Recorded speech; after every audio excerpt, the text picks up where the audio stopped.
الحمد للہ رب العالمین والصلاة والسلام علی رسول اللہ وعلی آلہ واصحابہ اجمعین، اما بعد، اعوذ باللہ من الشیطان الرجیم، بسم اللہ الرحمن الرحیم۔ خواتین و حضرات، اسلامک ریسرچ فاؤنڈیشن کی جانب سے میں منظور شیخ آپ سے مخاطب ہوں۔ میں آپ سب کا استقبال کرتا ہوں۔ ڈاکٹر صاحب کے آج کی تقریر کا عنوان ہے ایمان، اسلام اور اللہ کی راہ میں جد و جہد۔ آج ہمارے بیچ جلیل القدر ہستی ڈاکٹر اسرار صاحب موجود ہے۔ میں ان سے مؤدبانہ گزارش کرتا ہوں کہ وہ آج کے اس عنوان ایمان، اسلام اور اللہ کی راہ میں جد و جہد کے عنوان پر ہم سے خطاب کریں۔ ڈاکٹر اسرار احمد بعنوان ایمان، اسلام اور اللہ کی راہ میں جد و جہد۔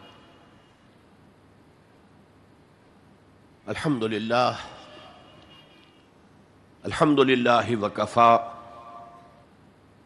والصلاة والسلام علی عبادہ الذین اصطفیٰ، خصوصاً علی افضلہم وخاتم النبیین محمد الامین وعلی آلہ وصحبہ اجمعین۔ اما بعد فقد قال اللہ تبارک وتعالی کما ورد فی سورۃ الحجرات، اعوذ باللہ من الشیطان الرجیم، بسم اللہ الرحمن الرحیم۔ قالت الاعراب آمنا قل لم تؤمنوا ولكن قولوا اسلمنا ولما يدخل الايمان في قلوبكم وَإِن تُطِيعُوا اللَّهَ وَرَسُولَهُ لَا يَلِتْكُم مِّنْ أَعْمَالِكُمْ شَيْئًا إِنَّ اللَّهَ غَفُورٌ رَّحِيمٌ۔ إِنَّمَا الْمُؤْمِنُونَ الَّذِينَ آمَنُوا بِاللَّهِ وَرَسُولِهِ ثُمَّ لَمْ يَرْتَابُوا وَجَاهَدُوا بِأَمْوَالِهِمْ وَأَنفُسِهِمْ فِي سَبِيلِ اللَّهِ اولئک هم الصادقون۔ قل اتعلمون اللہ بدینکم واللہ یعلم ما فی السماوات وما فی الارض واللہ بکل شیء علیم۔ یمنون علیک ان اسلموا قل لا تمنوا علی اسلامکم بل اللہ یمن علیکم ان ہداکم للایمان ان کنتم صادقین۔ ان اللہ یعلم غیب السماوات والارض واللہ بصیر بما تعملون۔ وقال عز وجل كما ورد في سورة الصف، یا ایھا الذین آمنوا هل ادلکم علی تجارۃ تنجیکم من عذاب علیم تؤمنون باللہ ورسولہ وتجاہدون فی سبیل اللہ باموالکم وانفسکم ذالکم خیر لکم ان کنتم تعلمون۔ وقال عز وجل كما ورد في نفس السورة ان اللہ یحب الذین یقاتلون فی سبیلہ صفا کأنہم بنیان مرصوص۔ صدق اللہ العظیم۔ وعن الحارث الاشعری رضی اللہ تعالی عنہ قال قال رسول اللہ صلی اللہ علیہ وسلم انی آمرکم بخمس وفی روایت اللہ امرنی بہن بالجماعت والسمع والطاعت والہجرت والجہاد فی سبیل اللہ۔ رواہ امام احمد رحمہ اللہ۔ رب اشرح لی صدری ویسر لی امری واحلل عقدۃ من لسانی یفقہوا قولی۔ اللہم ربنا الہمنا رشدنا واعذنا من شرور انفسنا۔ اللہم ارنا الحق حقا وارزقنا اتباعہ وارنا الباطل باطلا وارزقنا اجتنابہ۔ اللہم نور قلوبنا بالایمان واشرح صدورنا للاسلام۔ اللہم وفقنا ان نجاہد فی سبیلک باموالنا وانفسنا۔ اللہم ارزقنا شہادۃ فی سبیلک، آمین یا رب العالمین۔ معزز حاضرین اور محترم خواتین، السلام علیکم ورحمۃ اللہ وبرکاتہ۔ ہمارا جو آج کا موضوع ہے وہ عنوان ہی سے نظر آ رہا ہے کہ طوالت طلب ہے، ایمان، اسلام اور اللہ کی راہ میں جد و جہد۔ سب سے پہلی بات اس ضمن میں یہ سمجھنی چاہیے کہ قرآن مجید میں ایمان اور اسلام اور مومن اور مسلم تقریباً ہم معنی اور مترادف الفاظ کے طور پر استعمال ہوئے، اگرچہ ایمان کا زیادہ تعلق انسان کے باطن سے ہے، اس کے ذہن سے ہے، قلب سے ہے، اور اسلام کا زیادہ تعلق اس کے عمل سے ہے، تاہم جس شخص کے دل میں ایمان ہے اور عمل میں اسلام ہے اسے آپ مومن کہیں یا مسلم کہیں کوئی فرق واقع نہیں ہوتا۔ Call the rose by any name, it will smell as sweet۔ لیکن یہ کہ اگر دو اصطلاحیں ہیں قرآن کی اور ہمارے دین کی تو لازماً ان میں کوئی فرق ہے، اور یہ جو آج ہم جس کا مطالعہ کر رہے ہیں یہ مقام قرآن حکیم کا اہم ترین مقام ہے اس خاص مضمون کے اعتبار سے۔ یہ وضاحت میں نے اس لیے کر دی کہ خاص مضمون کے اعتبار سے کہ قرآن کا کوئی ایک لفظ بھی غیر اہم نہیں ہے، لیکن مختلف موضوعات کے اعتبار سے مختلف مقامات کو سب سے بڑھ کر اہمیت کا حامل قرار دیا جا سکتا ہے۔ تو خاص اس موضوع پر، ایمان اور اسلام کے فرق پر، یہ مقام قرآن حکیم کا اہم ترین مقام ہے۔ قالت الاعراب آمنا، یہ بدو لوگ کہہ رہے ہیں ہم ایمان لے آئے۔ قل لم تؤمنوا، اے نبی ان سے کہہ دیجئے تم ایمان ہرگز نہیں لائے ہو۔ شاید بعض حضرات سوچے یہ ہرگز کا لفظ تم نے کہاں سے ایڈ کر دیا؟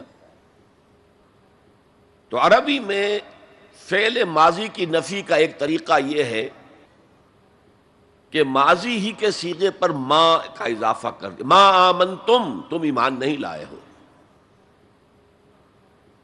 لیکن فعل مضارع سے قبل لم لایا جائے تو یہ ماضی کی نفی ہے انتہائی تاکیدی۔ لم تؤمنوا، ما آمنتم نہیں کہا، لم تؤمنوا، تم ہرگز ایمان نہیں لائے ہو۔ ولیکن قولوا اسلمنا، ہاں یوں کہو کہ ہم اسلام لے آئے ہیں، یا ہم نے اطاعت قبول کر لی ہے، ہم نے سرنڈر کر دیا ہے، اسلام کی، اسلامی ریاست کی بالادستی قبول کر لی ہے۔ ولیکن قولوا اسلمنا، اور اب دیکھیے نہایت تاکیدی نفی پہلے ہو چکی ہے، لم تؤمنوا، پھر مزید تاکید ولما يدخل الایمان فی قلوبکم، ابھی تک ایمان تمہارے دلوں میں ہرگز داخل نہیں ہوا۔ یہ پھر لما، لم کا اضافہ ہے۔ یہ مقام ہے جہاں ان دونوں چیزوں کو بالکل علیحدہ کر کے ایک دوسرے کے مقابل میں لے آئے ہیں۔ ثابت ہوا ایمان کچھ اور ہے، اسلام کچھ اور ہے۔ ذرا نوٹ کر لیجئے کہ قرآن مجید میں یا اسلام کی اصطلاحات میں 3 جوڑے ایسے ہیں کہ جن میں عام اور خاص کی نسبت ہے.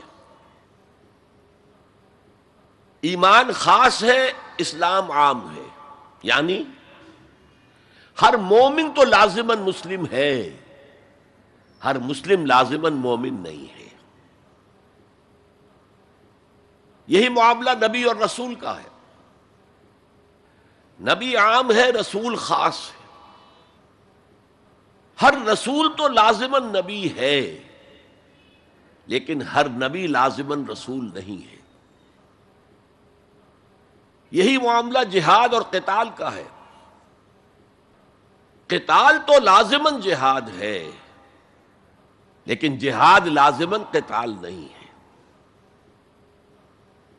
ان اصطلاحات کے بارے میں بہت خوبصورت بات کہی ہے مفسرین نے. اذا التقیا خالفا واذا خالفا اجتمعا. جب یہ اصطلاحات سامنے آتی ہے ایک دوسرے کے آمنے سامنے، تو ان کے مفہوم میں اختلاف ہو جاتا ہے. لیکن علیحدہ آ رہی ہوں، یہاں پر اکیلی اصطلاح ایمان ہے، یہاں پر اکیلی اصطلاح اسلام ہے، تو ان کے معنی تقریباً ایک ہو جاتے ہیں. اور دوسرے یہ کہ یہ اصطلاحات جو ہیں جوڑے، یہ ایک دوسرے کی جگہ پر استعمال ہو جاتے ہیں. تو ایمان کی جگہ اسلام، اسلام کی جگہ ایمان، یہ استعمال کیے جا سکتے ہیں. اور جیسا کہ میں نے شروع میں کہا، یہ دونوں تقریباً قرآن کے عام اسلوب کے اعتبار سے مترادف رحمانی الفاظ ہیں، لیکن یہاں انہیں بالکل علیحدہ کر دیا گیا ہے.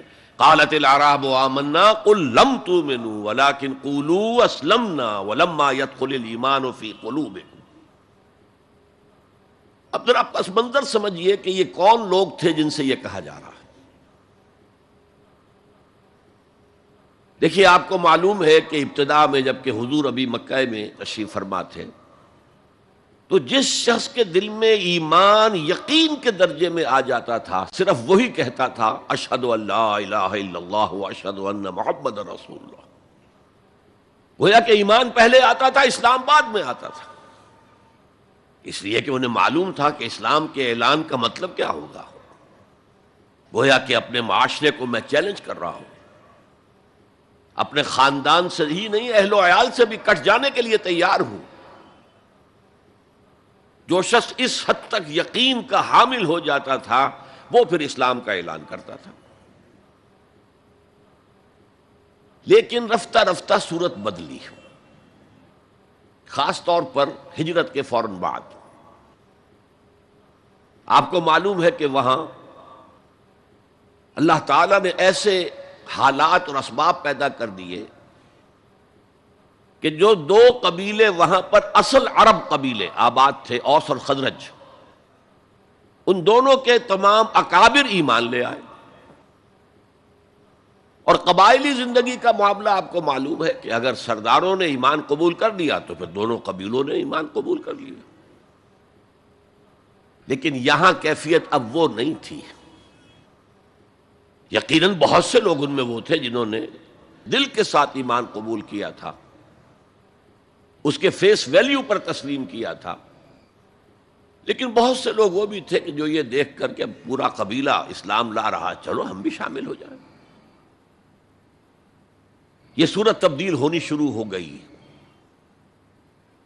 یعنی ان کے حد تک اسلام پہلے آ گیا، پھر رفتہ رفتہ حضور کی معیت میں رہے، حضور کی صحبت حاصل رہی اور اس سے استفادہ کیا، تو ایمان بھی پیدا ہوتا چلا گیا. اب یہاں اسلام پہلے آیا، ایمان بعد میں آیا. یہی کیفیت ہماری ہے آج. ہم مسلمان تو پیدائشی طور پر ہیں، مسلمان والدین کے گھر میں پیدا ہوئے، الا یہ کہ کوئی اور کسی دوسرے مذہب سے تعلق رکھنے والا ایمان قبول کرتا ہے، اسلام قبول کرتا ہے، تو اسے بھی اپنے خاندان سے کٹنا پڑتا ہے، اسے اسی طرح کے حالات سے، چاہے وہ مار پیٹ اور وہ پرسیکیوشن اور وہ تشدد اور وہ ٹارچر نہ ہو جو ہو رہا تھا مکہ مکرمہ میں. لیکن بہرحال کافی کچھ قیمت انسان کو ادا کرنی پڑتی ہے اپنے اسلام کے قبول کرنے کی. لیکن ہماری 99,999 فی لاکھ جو اکثریت ہے وہ تو انہی پر مشتمل ہے جو آباء و اجداد کی وجہ سے due to accident of birth مسلمان ہیں. تو اسلام تو پیدائشی طور پر مل گیا، پیدا ہوتے ہی داہنے کان میں اذان پڑھی گئی، بائیں میں اقامت کہی گئی. بڑا عجیب سا نکتہ ہے، ایک صاحب نے جب بیان کیا تو میں واقعی چونک گیا. انسان کی پیدائش کے وقت اذان دی گئی اور اقامت کہی گئی، نماز کوئی نہیں. اور اس کے انتقال کے وقت نماز پڑھی گئی بغیر کسی اذان کے، بغیر کسی اقامت کے. گویا کہ اس نماز کی اذان اور اقامت پیدائش کے وقت ہے جو نماز جنازہ کی شکل میں اس کی موت کے وقت پڑھی جا رہی ہے.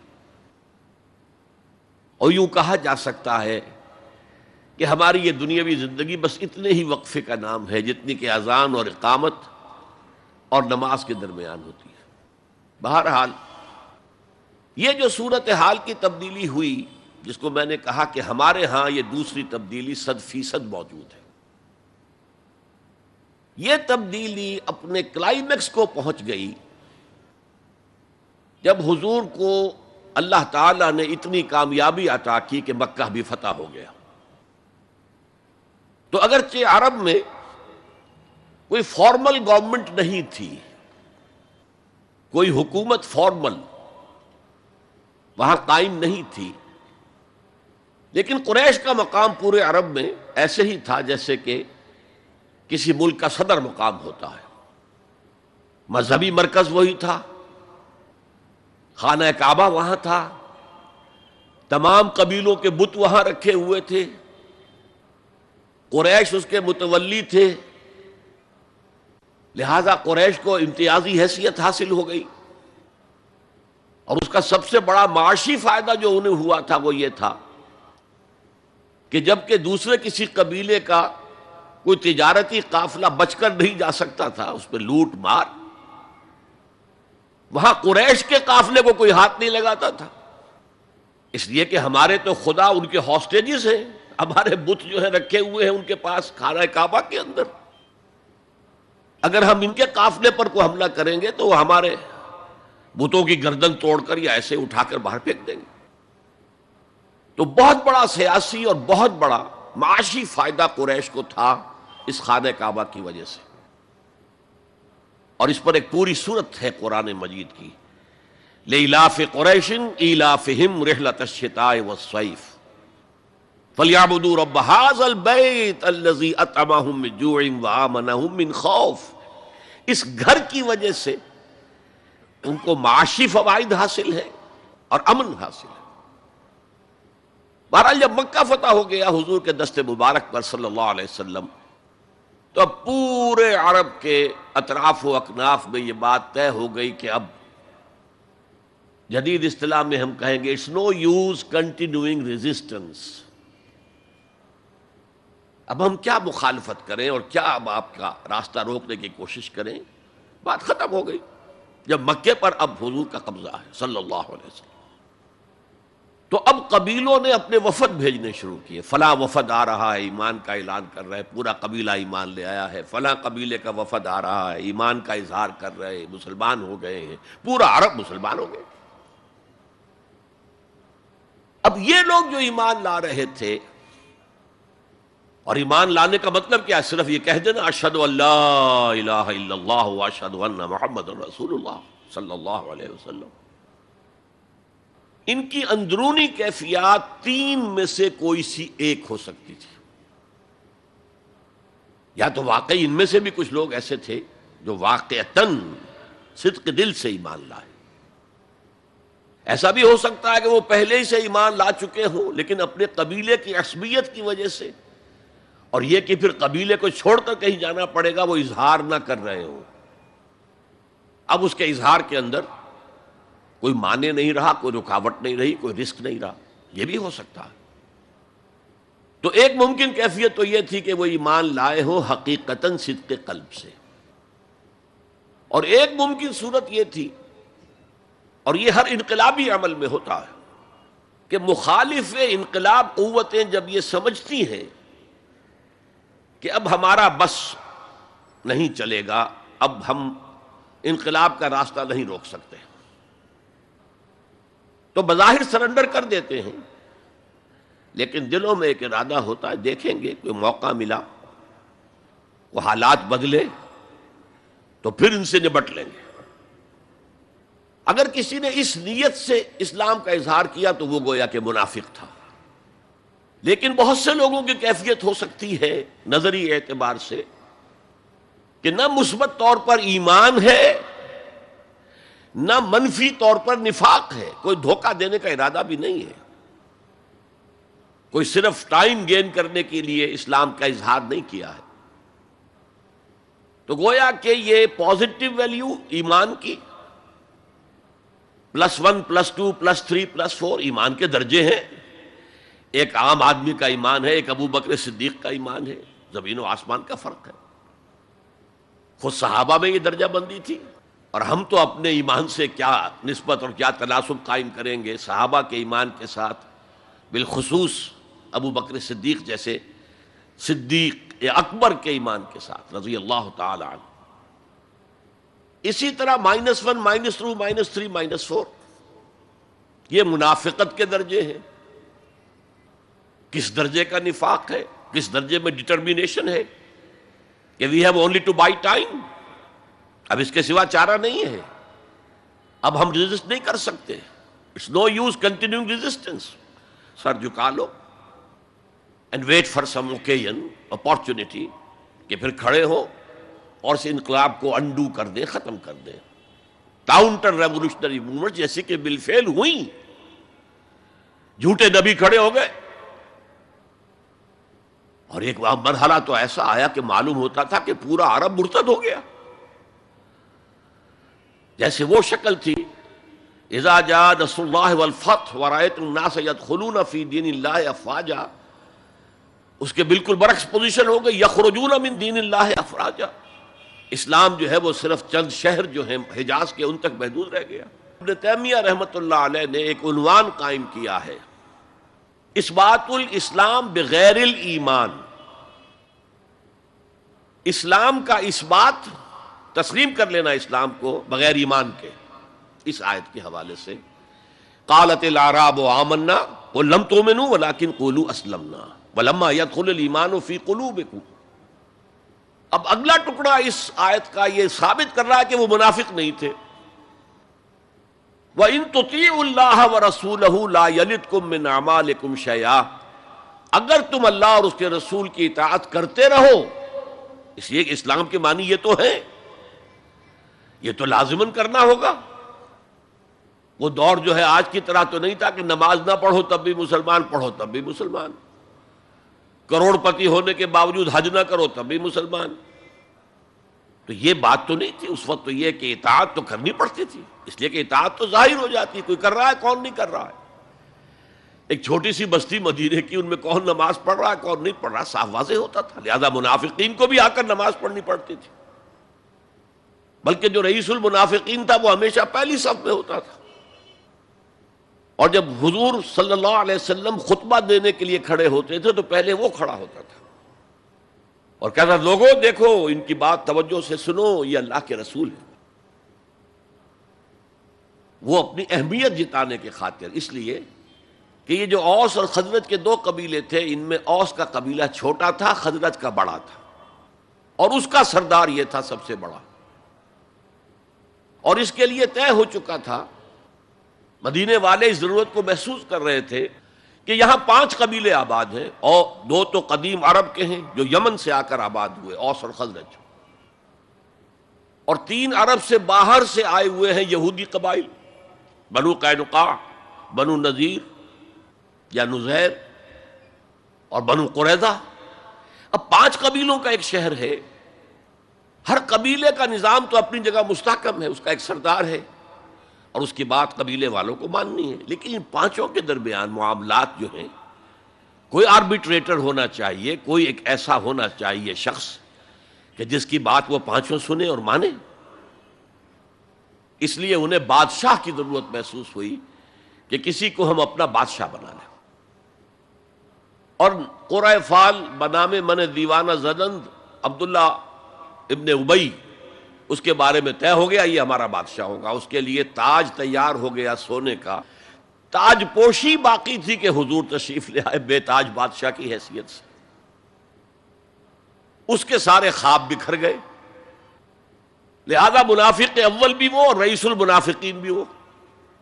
ایمان تو وہ بھی لے آیا، اگرچہ لایا ذرا لیٹ غزوہ بدر کے بعد، لیکن یہ ہے کہ وہ ایمان لایا تھا اسی انداز کا کہ ابھی دیکھیں گے. ہوا دیکھو، ہوا کا رخ دیکھو، تیل دیکھو، تیل کی دھار دیکھو، کوئی حالت ایسی ہو جائے کہ پھر معاملہ تلپٹ کر دیا جائے. تو یہاں کہا جا رہا ہے وَإِن تُطِيعُوا اللَّهَ وَرَسُولَهُ لَا يَلِدْكُم مِّنْ أَعْمَالِكُمْ شَيْئًا، جبکہ منافق کا کوئی عمل بھی قبول نہیں.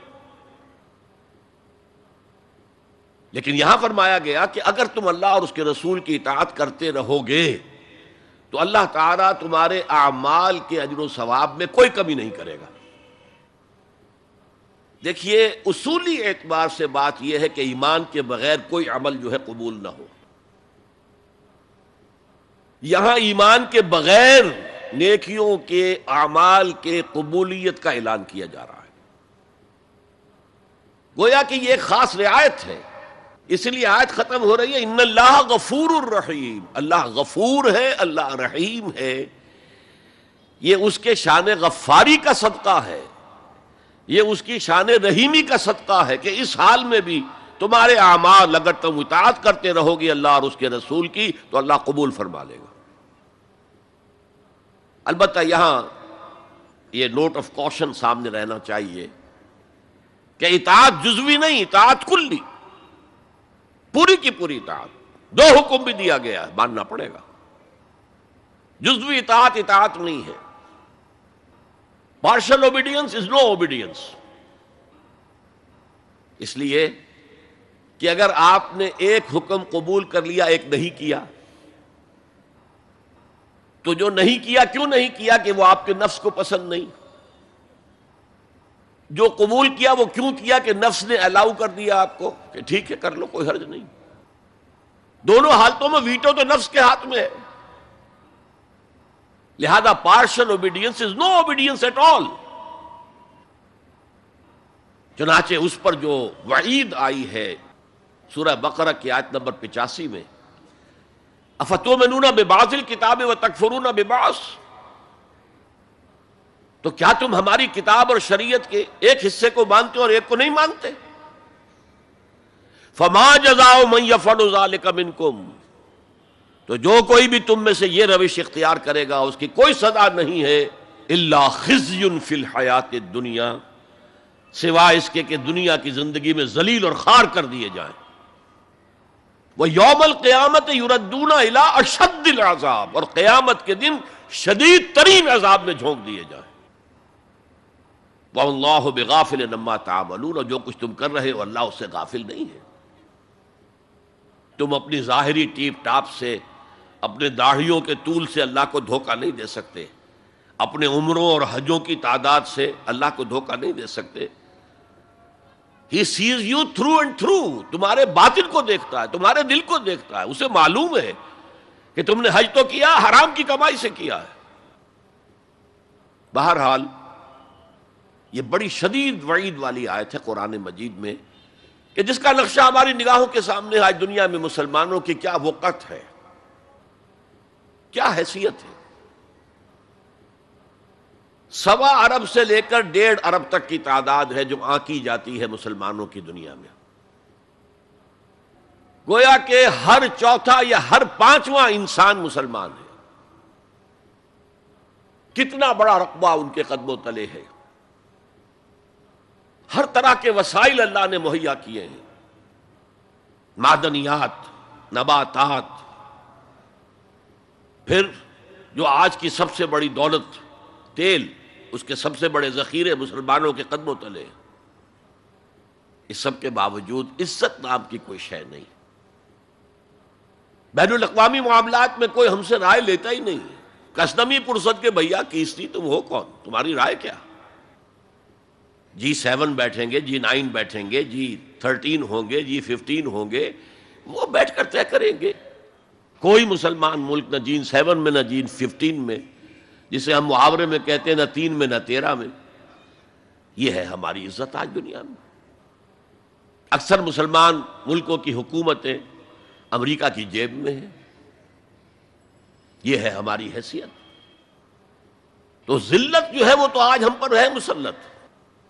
فما جزاء من يفعل ذلك منكم الا خزي في الحیات الدنیا ويوم القیامت. اب یہ قیامت کے دن کی بات جو اللہ فرما رہے ہیں, دعا ہی کی جا سکتی ہے کہ اللہ تعالیٰ اس سے بچا لے, کرم فرمائے, اپنی شان غفاری اور شان رحیمی سے ہمیں اس روز کی ذلت سے اور شدید ترین عذاب میں جھونک دیے جانے کی جو یہاں پر خبر سنائی جا رہی ہے, وعید سنائی جا رہی ہے, اللہ تعالیٰ اس سے بچا لے. تو اس آیت کو اب آپ سامنے رکھیے. البتہ ایک بات میں اور آپ سے عرض کر دوں کہ جو کیفیت اس آیت میں سامنے آئی ہے یہ مستقل نہیں رہ سکتی. اگر کوئی شخص واقعتاً چاہے آغاز میں اس کا دل پازیٹیولی ایمان سے خالی تھا,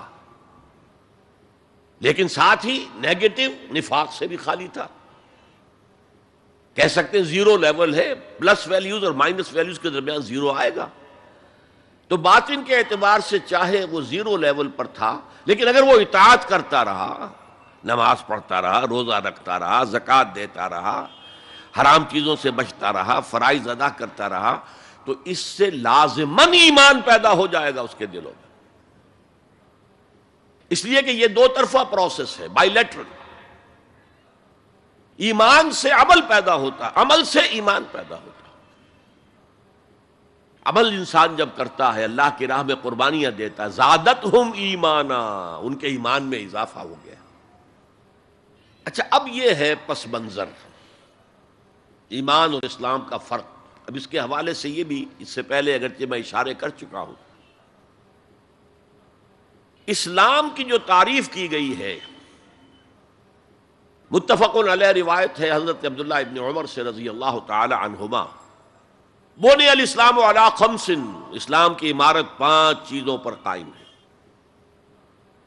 شہادت اللہ الہ الا اللہ وان محمد رسول اللہ, واقام الصلاۃ وایتاء الزکوٰۃ وصوم رمضان وحج البیت من استطاع الیہ سبیلا. کلمہ شہادت ہے کہ میں گواہی دیتا ہوں اللہ کے سوا کوئی معبود نہیں, اور میں گواہی دیتا ہوں کہ محمد صلی اللہ علیہ وسلم اللہ کے رسول ہیں. پھر 4 عبادات ہیں, نماز ہے, روزہ ہے, زکوٰۃ ہے, حج ہے. تو اسلام جو ہے دنیا میں قائم ہے ان 5 بنیادوں پر. اب ان میں خاص طور پر دیکھیے لفظ ایمان کہیں نہیں آیا. گویا کہ اسلام کی بنیاد اقرار باللسان پر ہے, اور دنیا میں کسی شخص کے مسلمان سمجھے جانے کا دار و مدار صرف اسی پر ہوگا. اگرچہ بعض فقہا نے کہا ہے کہ تصدیق بالقلب بھی ہونی چاہیے ساتھ, ٹھیک ہے, لیکن ہم ویریفائی تو نہیں کر سکتے نا. دنیا میں تو معاملہ قانون کا ہے, اور قانون تو ویریفائیبل فیکٹس کے اوپر فیصلہ کرے گا. ہم نہ کسی کے ایمان کو ویریفائی کر کے سند دے سکتے ہیں کہ ایمان ہے, نہ کسی کے ایمان کی نفی کر سکتے ہیں. تو دنیا میں معاملہ سارا اسلام پر ہے. ایک مسلمان اسلامی ریاست کا مکمل شہری ہے, ایک مسلمان معاشرے کا مکمل ایک رکن ہے. اسلام ہی پر سارا نظام ہے اس دنیا میں, لیکن آخرت میں سارا دار و مدار ایمان پر ہے. اس لیے کہ اللہ تو معذور نہیں ہے کہ دلوں کے حال کو نہ جانتا ہو. ان اللہ لا ينظر الى صورکم ولا الى اموالکم ولکن ينظر الى قلوبکم واعمالکم. اللہ تعالیٰ نہ تمہاری صورتوں کو دیکھتا ہے نہ تمہارے مالوں کو دیکھتا ہے, بلکہ وہ تو دیکھتا ہے تمہارے دلوں کو اور تمہارے اعمال کو. امام بخاری رحمۃ اللہ علیہ کا موقف کہ ایمان میں عمل بھی شامل ہے انٹیگرل پارٹ کی حیثیت سے, یہ حقیقی ایمان کے اعتبار سے 100% درست ہے. دل میں یقین ہوگا تو کیسے عمل اس کے خلاف ہو جائے گا؟ لیکن لیگل اور کانسٹیٹیوشنل لیول پر جسے ہم اسلام کہیں گے، عمل علیحدہ ہے، ایمان علیحدہ ہے. اور ایمان حقیقی گھٹتا بھی ہے، بڑھتا بھی ہے. زادتہم ایمانا وما زادہم الا ایمانا وتسلیما، سورہ احزاب میں فرمایا کہ وہ جو 12,000 کا لشکر آ گیا تھا اور ایک شدید صورت پیدا ہو گئی تھی اور محسوس ہوتا تھا perhaps this is the end، جیسے کہ ایک چراغ جل رہا ہے میدان میں رکھا ہوا اور جھکڑ چل رہا ہے بجھانے کے لیے، تو منافقین کا نفاق ان کی زبانوں پر آ گیا. ما وعدنا اللہ ورسولہ الا غرورا، ہم سے اللہ اور اس کے رسول نے جو وعدے کیے تھے وہ سب جھوٹے ثابت ہوئے. ہم سے کہا گیا تھا کیسر و کسریٰ کے خزانے تمہارے قدموں میں ہوں گے، اور آج کیا ہے، ہم رفع حاجت کے لیے باہر نہیں جا سکتے. تو منافقین کے اندر کا روگ جو تھا وہ ان کی زبانوں پر آ گیا. اور اہل ایمان کا معاملہ کیا ہوا؟ انہوں نے جب دیکھا رما راول احزاب، قالوا ھذا ما وعدنا اللہ ورسولہ، انہوں نے کہا یہی تو ہے جس کا ہم سے اللہ اور اس کے رسول نے وعدہ کیا تھا. یہ آیت تو سورہ بقرہ میں نازل ہو چکی تھی. وَلَنَبْلُوَنَّكُمْ بِشَيْءٍ مِّنَ الْخَوْفِ وَالْجُوعِ وَنَقْصٍ مِّنَ الْأَمْوَالِ وَالْأَنفُسِ وَالثَّمَرَاتِ وَبَشِّرِ الصَّابِرِينَ، ہم لازماً آزمائیں گے تمہیں، لازماً آزمائیں گے، خوف سے، بھوک سے، فقر و فاقے سے، جان اور مال اور ثمرات کے ضیاع سے اور زیاں سے. فصل تیار کھڑی ہے اور عین وقت آ گیا ہے جنگ کا، اور وقت پر فصل کھجور کی اتاری نہ گئی تو تباہ ہو جائے گی. لیکن نہیں، نکلنا ہے. یہی معاملہ تھا جو کہ تبوک کے موقع پر ہوا ہے. قحط کی کیفیت تھی اور اب فصل تیار تھی، اب ساری امیدیں اس فصل پر تھی، کھجور کی. لیکن ظاہر ہے کہ کھجور کی فصل اتارنا کوئی عام خواتین کا کام تو نہیں ہے، لیکن مردوں سے کہا جا رہا نکلو اللہ کی راہ میں، سب کے سب. پہلی مرتبہ نفیر عام تھی، ہر صاحب ایمان نکلے. تو ایک بہت بڑی آزمائش. تو جو راسخ الایمان تھے، صادق الایمان تھے، ان کا رد عمل سچویشن ایک ہی ہے. منافقین کہہ رہے ہیں ما وعدنا اللہ ورسولہ الا غرورا، ہمیں تو اللہ اور اس کے رسول نے سبز باغ دکھا کر مروا دیا. اور اہل ایمان کہہ رہے ھذا ما وعدنا اللہ ورسولہ وصدق اللہ ورسولہ وما زادہم الا ایمانا وتسلیما، اور ان میں نہیں کوئی شے بڑی مگر ایمان اور تسلیم کے. جبکہ وہ جو ایک کانسٹیٹیوشنل ایمان ہے وہ ایک جامد شے ہے. It's a legal status that you get as a Muslim. تو یہ اسٹیٹس نہ گھٹتا ہے نہ بڑھتا ہے. یہ نہیں ہو سکتا کہ ایک باپ کے اگر 2 بیٹے ہیں اور ایک متقی ہے، زاہد ہے، عابد ہے، تہجد گزار ہے، دوسرا فاسق و فاجر ہے، تو وراثت میں اس تہجد گزار کو زیادہ حصہ ملے اور دوسرے کو جو ہے وہ کم ملے. نہیں، ایکول. المسلم کفو لکل مسلم، تمام مسلمان آپس میں جہاں تک ان کے لیگل اور پولیٹیکل حقوق کا تعلق ہے برابر. تو یہ فرق ہے ایمان اور اسلام میں. البتہ یہ میں آپ کو بتا چکا ہوں کہ یہ بھی ہو سکتا ہے کہ اسلام پہلے آئے، ایمان بعد میں آئے. ہم میں سے جب بھی اللہ تعالیٰ کسی کو نصیب فرما دے حقیقی ایمان، یقین والا ایمان، جیسے میں نے دعا کی اللہم نور قلوبنا بالایمان، اے اللہ ہمارے دلوں کو منور کر دے، روشن کر دے ایمان کے ساتھ، نور ایمان سے جگمگا اٹھے ہمارا دل.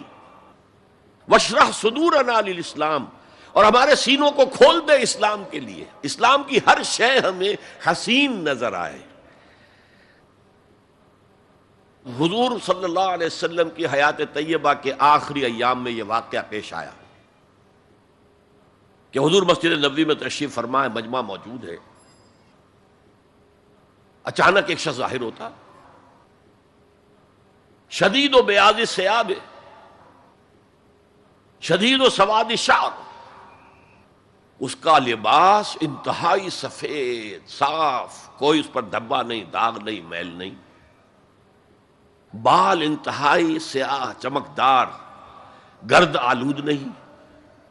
ولا یعرفہ احد منا، اور ہم میں سے اسے کوئی پہچانتا بھی نہیں تھا. کسی بھی ریت سے، خاک سے بالکل آلودہ ہوئے بغیر بال ہیں، تو شاید یہ مدینے کا رہنے والا ہو، تو مدینے والوں میں سے کوئی تو ہوتا کہ جو اس کو جانتا پہچانتا، کوئی نہ کوئی تو گریٹ کرتا اس کو مجمع میں، آؤ آؤ ادھر آ جاؤ، میرے پاس آ جاؤ، کوئی نہیں۔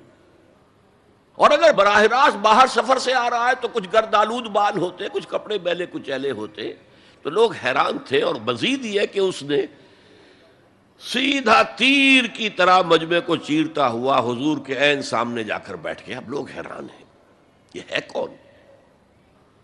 اس کی یہ جرت، یہ جسارت، اور اس طرح دو زانو بیٹھا کہ حضور کے گھٹنوں کے ساتھ اپنے گھٹنے جوڑ دیے اور حضور کی رانوں پر اپنے دونوں ہاتھ رکھ دیے۔ اب سوال کیا، یا محمد اخبرنی عن الاسلام، اے محمد مجھے بتاؤ اسلام کیا ہے؟ حضور نے فرمایا وہی جو میں ابھی آپ کو حدیث سنا چکا ہوں، الاسلام ان تشہد اللہ الہ الا اللہ وان انا رسول اللہ وان تقیم الصلاۃ وتؤتی الزکاۃ وتصوم رمضان وتحج البیت ان استطعت الیہ سبیلا۔ پھر کہا اخبرنی عن الایمان۔ لیکن یہ کہ ان روایتوں میں بھی اس کو روایت کرنے والے بہت سے صحابہ ہیں، عبداللہ ابن عمر بھی ہیں، حضرت عمر خود بھی ہیں رضی اللہ تعالی عنہما، ابو ہریرہ بھی ہے، عبداللہ ابن مسعود بھی ہیں۔ کیونکہ ایک مجمع میں واقعہ ہو رہا تھا نا، تو مجمع کے اندر تو بہت سے لوگ سن رہے ہیں۔ اگرچہ جیسے آج بھی ہوگا کہ میں جو بات کہہ رہا ہوں، آپ میں سے بہت سے حضرات میری ساری بات سن کر اگر کہیں جا کر رپورٹ کریں گے تو ان کی باتوں میں اختلاف ہو جائے گا۔ لہذا اس حدیث کی روایت میں اختلاف ہے۔ بعض روایتوں میں یہ ہے کہ پہلے پوچھا اخبرنی عن الایمان، پھر پوچھا اخبرنی عن الاسلام، اور یہ جو حضرت عمر کی روایت ہے اس میں ہے سب سے پہلے آپ نے پوچھا اخبرنی عن الاسلام، پھر دوسرا سوال آیا اخبرنی عن الایمان۔ اچھا، اس کے بعد ایک دو سوال اور بھی کیے، اب میں تفصیل میں نہیں جا سکتا۔ پھر وہ شخص چلا گیا۔ حضور نے کہا ذرا اس کو بلانا واپس، تو دیکھا تو کہیں بھی نہیں، زمین کھا گئی، آسمان اچک کر لے گیا، اللہ جانے۔ تب حضور نے فرمایا اوہ یہ جبرائیل تھے جو تمہیں تمہارا دین سکھانے آئے تھے، یعلمکم دینکم اذ لم تسألوہ، جبکہ تم نے اس کے بارے میں سوال نہیں کیا۔ اور یہ پہلی بار ہے کہ میں جبرائیل کو پہچان نہیں سکا، انسانی شکل میں وہ آئے اور میں پہچان نہیں پایا، ورنہ اکثر حضرت دہیہ کلبی کی شکل میں آتے تھے انسانی صورت میں جب بھی حضرت جبرائیل آتے تھے۔ حضرت دہیہ کلبی جو ہے وہ بہت ہی حسین جوان رانا ان کی شکل میں آتے تھے۔ بہرحال یہ اتنا اہم مسئلہ ہے کہ اس کو کلیئر کرنے کے لیے کہ دودھ کا دودھ پانی کا پانی علیحدہ ہو جائے۔ ایمان کیا ہے، اسلام کیا ہے؟ دنیا کا نظام اسلام پر ہے، ایمان پر نہیں ہے۔ آخرت کا معاملہ ایمان پر ہے، اسلام پر نہیں ہے۔ کوئی شخص مسلمانوں کا بہت بڑا قائد ہو، بہت بڑا لیڈر ہو، لیکن ہو سکتا ہے آخرت میں زیرو ہو۔ میں حدیث سنا چکا ہوں آپ کو، ایک شخص دنیا میں شہید سمجھا جا رہا تھا، ایک شخص دنیا میں بہت بڑا عالم سمجھا جا رہا تھا، ایک شخص دنیا میں بہت بڑا سخی سمجھا جا رہا تھا، اور اللہ نے سب کے دعوے جو ہیں ان کی نفی کر دی۔ تم نے جنگ کی تھی اس لیے لیقال جریء کہا جائے، بہت ہی جری آدمی ہے صاحب، بہت بہادر آدمی، کیا کہنے اس کے۔ لیقال سخی، بھائی بڑا سخی آدمی ہے، سخاوت کے دریا بہا دیے اس نے، بھائی بہت بڑا عالم ہے، اس سے علم کا کتنا جو ہے لوگوں کو فیض پہنچا ہے۔ وقت قیلا، یہ تمہارا مقصود تھا، وہ مقصود دنیا میں حاصل ہو چکا، تمہاری شہرت کے ڈنکے بج چکے، اب یہاں تمہارے لیے کچھ نہیں۔ اور پھر اللہ حکم دے گا اور فرشتے منہ کے بل گھسیٹتے ہوئے اسے جہنم میں جھونک دیں گے، تو وہ اسلام وہاں کام نہیں آئے گا۔ بلکہ اسلام کیا، اسلام پر اتنی اضافی خوبیاں بھی کام نہیں آئیں گی اگر دل میں ایمان نہیں اور اس کے نتیجے میں نیت درست نہیں۔ حقیقت البر پر ہم گفتگو کر چکے ہیں، نیکی کی اصل حقیقت کیا ہے۔ اسی موضوع پر اصل میں امام ابو حنیفہ جو فقیہ ہے، ان کی کوئی کتاب اور تصنیف فقہ پر نہیں ہے، وہ سارے ان کے شاگردوں کے فتاوی ہیں جو بعد میں مرتب ہوئے۔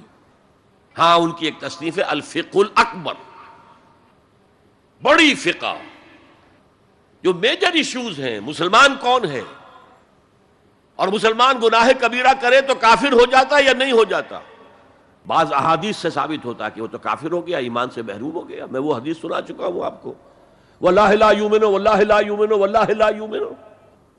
خدا کی قسم وہ شخص مومن نہیں، خدا کی قسم وہ شخص مومن نہیں، خدا کی قسم وہ شخص مومن نہیں. صحابہ لرز گئے، کانپ گئے. قیل من یا رسول اللہ، حضور کس کے بارے میں ارشاد فرما رہے ہیں؟ فرمایا الذی لا یامن جارہ بوائقہ، وہ شخص کہ جس کی ایذا رسانی کی وجہ سے اس کا پڑوسی چین میں نہیں ہے، امن میں نہیں، سکون میں نہیں. تو بظاہر تو نتیجہ نکلا کہ ایمان کی اتنی نفی ہو رہی تو کافر ہے. اور یہی سب سے بڑی غلطی جو سب سے پہلا فرقہ پیدا ہوا اسلام میں، وہ تو اسی بنیاد پر ہوا تھا. خوارج کا موقف یہی تھا، گناہ کبیرہ کا مرتکب کافر ہے، اور کافر ہے تو گویا کہ مرتد ہے، اور مرتد ہے تو واجب القتل ہے. اس کا مال بھی تم پر مباح ہے کہ لے لو اور قبضہ کر لو، اس کی بیویاں بیٹیاں بھی تم پر مباح ہے کہ انہیں اپنی کنیزیں بنا لو. حالانکہ بڑے متقی لوگ تھے خوارج. حضرت علی کو بہرحال ان سے جنگ کرنی پڑی. 4000 خوارج جو ہیں جنگ نہروان کے اندر قتل ہوئے، اور پھر خوارج کی تکفیر پر امت کا اجماع ہوا کہ وہ دائرہ اسلام سے خود خارج ہو گئے تھے. ان موضوعات پر امام ابو حنیفہ کی تسلیم اپنی ہے، گناہ کبیرہ سے بھی کوئی شخص کافر نہیں ہوتا. بہرحال ہمارا جو اصل موضوع ہے اس کی طرف میں آ رہا ہوں. اسلام اور ایمان کو جب علیحدہ علیحدہ اس طرح کر دیا، نیچرلی اب ایک سوال پیدا ہوتا ہے کہ پھر مومن کو ڈیفائن کیجئے. ہو از اے مومن؟ We want to be acknowledged as مومنز. کیا پری ریکویزٹس ہیں، کیا شرائط ہیں؟ یہ دیکھیے ربط آیات، ربط آیت بالآیت. چونکہ آیت نمبر 14 میں اسلام اور ایمان جدا، اور کچھ لوگوں کا اسلام قبول، اطاعت قبول، ایمان کی نفی مطلق. لم تؤمنوا ولما يدخل الایمان فی قلوبکم. تو اس پس منظر میں نیچرل کوسچن ہے جو اٹھتا ہے، مومن کون ہے؟ ڈیفائن کیجیے. اور یہ آیت اگلی اس اعتبار سے قرآن مجید کی اہم ترین آیت ہے. A comprehensive definition of who is a مومن، جس کو اصطلاح میں کہا جاتا ہے جامع و مانع تعریف. جامع اور مانع تعریف، کسی چیز کو ڈیفائن کریں اس طریقے سے کہ کوئی شے جو اس کے باہر ہے وہ اس میں داخل نہ ہو جائے، اور کوئی شے جو اس کا جز ہے باہر نہ رہ جائے. جامع بھی ہو، اس کے تمام اجزاء اس میں آ جائیں، اور مانع ہو کہ کوئی شے جو اس سے مناسبت نہ رکھتی ہو اس میں شامل نہ ہو سکے. جامع و مانع تعریف مومن کی وہ اس آیت میں، آیت نمبر 15 میں. انما المؤمنون الذین آمنوا باللہ ورسولہ ثم لم یرتابوا. اب یہاں بھی وہ اسلوب حصر ہے، انما. اور حصر کا مفہوم میں کئی دفعہ سمجھا چکا ہوں کہ آپ کہیں کہ زید عالم ہے، اس سے دوسروں کے علم کی نفی نہیں ہوئی، اور بھی ہو سکتے ہیں. زید ہی عالم ہے تو دوسروں کی نفی ہو گئی کہ اس مجمع میں صرف ایک عالم ہے اور وہ زید ہے، باقی کوئی عالم نہیں. اسے حصر کہتے ہیں. تو میں نے چونکہ کہا ہے کہ most comprehensive definition of who is a مومن، اس کا آغاز بھی حصر سے ہے، اس کا اختتام بھی حصر پر ہے. انما کلمہ حصر ہے، اور آخر میں اولئک ھم الصادقون، وہ بھی اسلوب حصر ہے. انما المؤمنون الذین آمنوا باللہ ورسولہ ثم لم یرتابوا.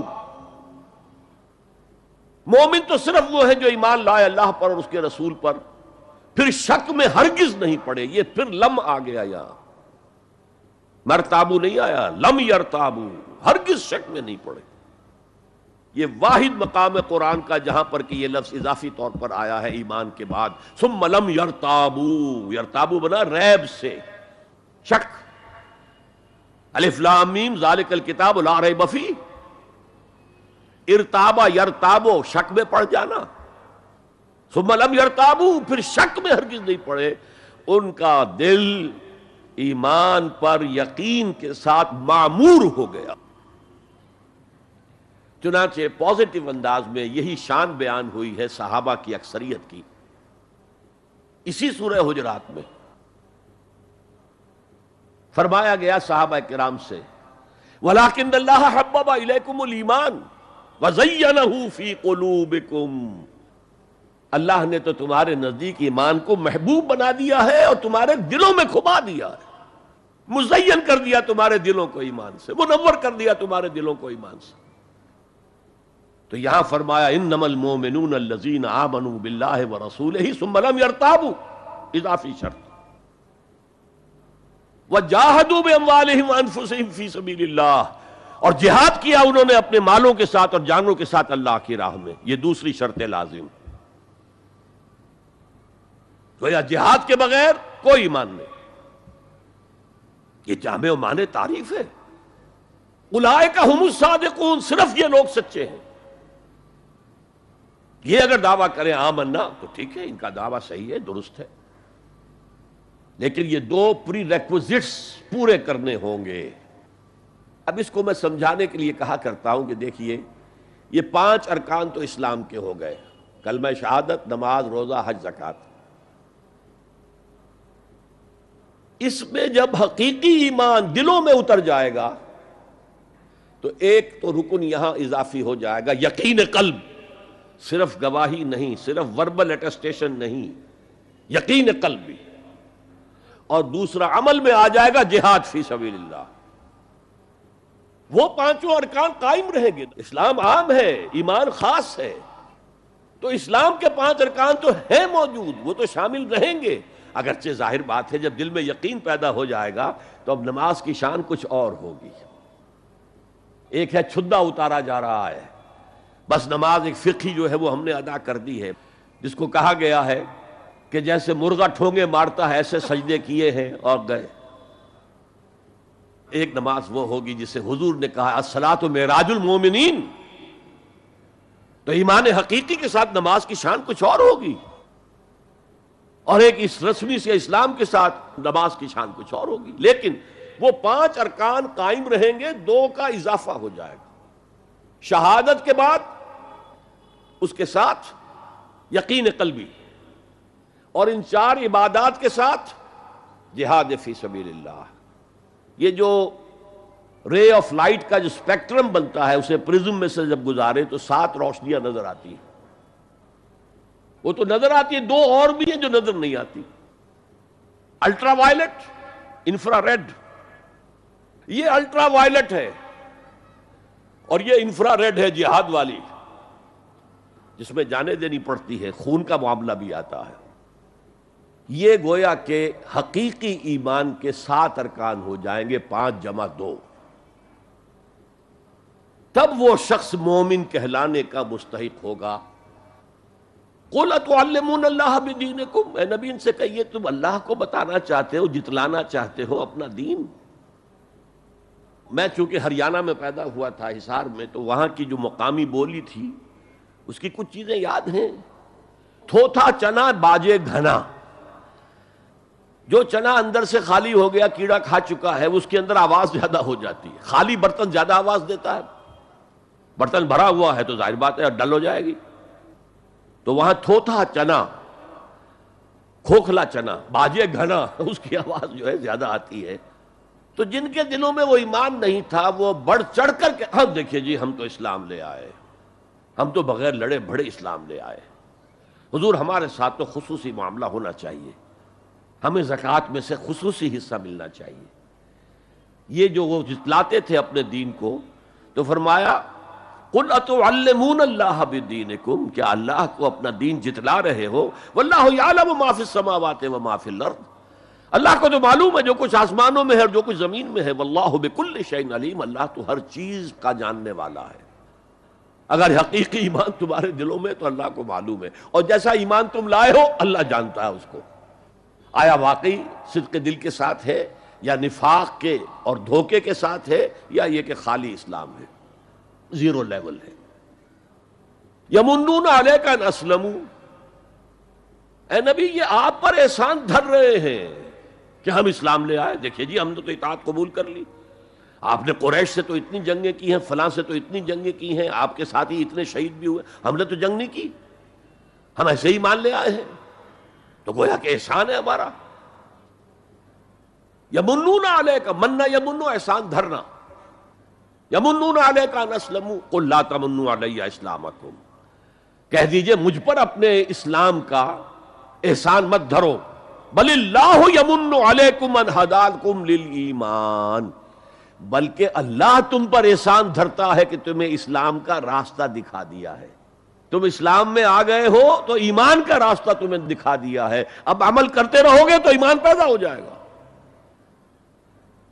یہ میں نے عرض کیا تھا کہ یہ کیفیت اثبات الاسلام بغیر الایمان یہ مستقل نہیں ہے، یہ عارضی ہے، جب عمل کریں گے تو ایمان پیدا ہو جائے گا۔ تو بل اللہ یمن علیکم ان ہداکم للایمان ان کنتم صادقین، بلکہ اللہ کا احسان مانو کہ اس نے تمہیں اسلام کے راستے پر لا کر گویا کہ اس سڑک پر ڈال دیا ہے جو ایمان کی طرف لے جا رہی ہے۔ اگر تم اسلام کے بارے میں بھی سچے ہو، یعنی وہ لوگ نکل جائیں گے جو دھوکہ دینے کے لیے ایمان لا رہے تھے۔ ان اللہ یعلم غیب السماوات والارض، یقیناً اللہ جانتا ہے ہر پوشیدہ چیز کو جو آسمانوں کی ہے اور زمین کی ہے۔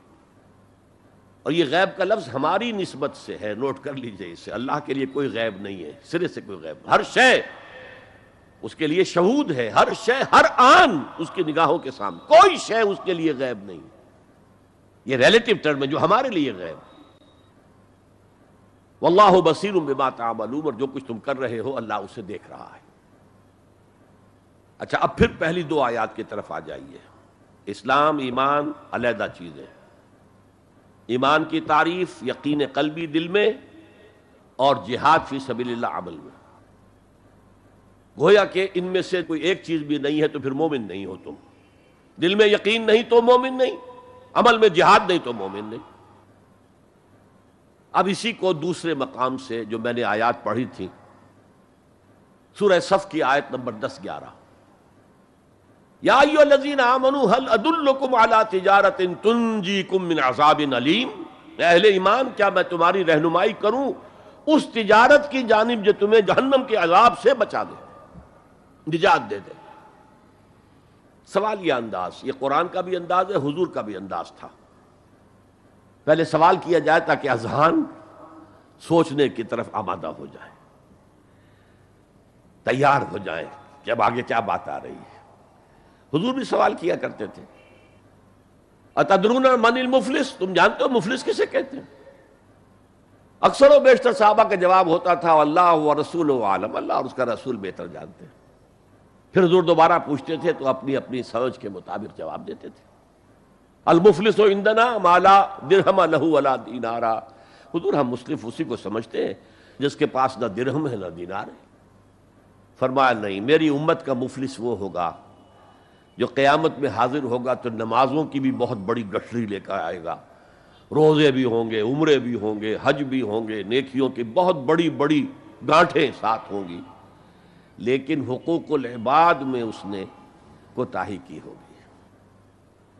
قد اکل مال ھذا، اس شخص کا مال ہڑپ کر لیا ہوگا غلط طریقے سے، بہنوں کا حصہ وراثت میں کھا لیا ہوگا، کسی پر تہمت لگائی ہوگی، کسی کی غیبت کی ہوگی، اور وہ سارے دعوے دار جمع ہو جائے، اللہ اس شخص نے میرے ساتھ یہ کیا، اللہ اس شخص نے میرے ساتھ یہ کیا، تو اس کی نیکیاں سب دے دی جائیں گی۔ اچھا بھائی، وہاں کوئی اور کرنسی تو ہے نہیں کہ اتنے ہزار جرمانہ یا اتنا لاکھ جرمانہ، اچھا تم اس کی نمازیں لے جاؤ، تم اس کے روزے لے جاؤ، تم اس کے حج اور عمرے لے جاؤ، خالی ہو گیا، اور دعوے دار اب بھی باقی ہیں، تو ان کے گناہ اب ان کے حساب میں پڑنے شروع ہوں گے، اور وہ ان کے گناہوں کے بوجھ تلے دب کر جہنم میں جھونک دیا جائے۔ یہ مفلس ہے، یہ انداز تھا، یہ قرآن کا بھی انداز ہے اور یہی حضور کا انداز تھا۔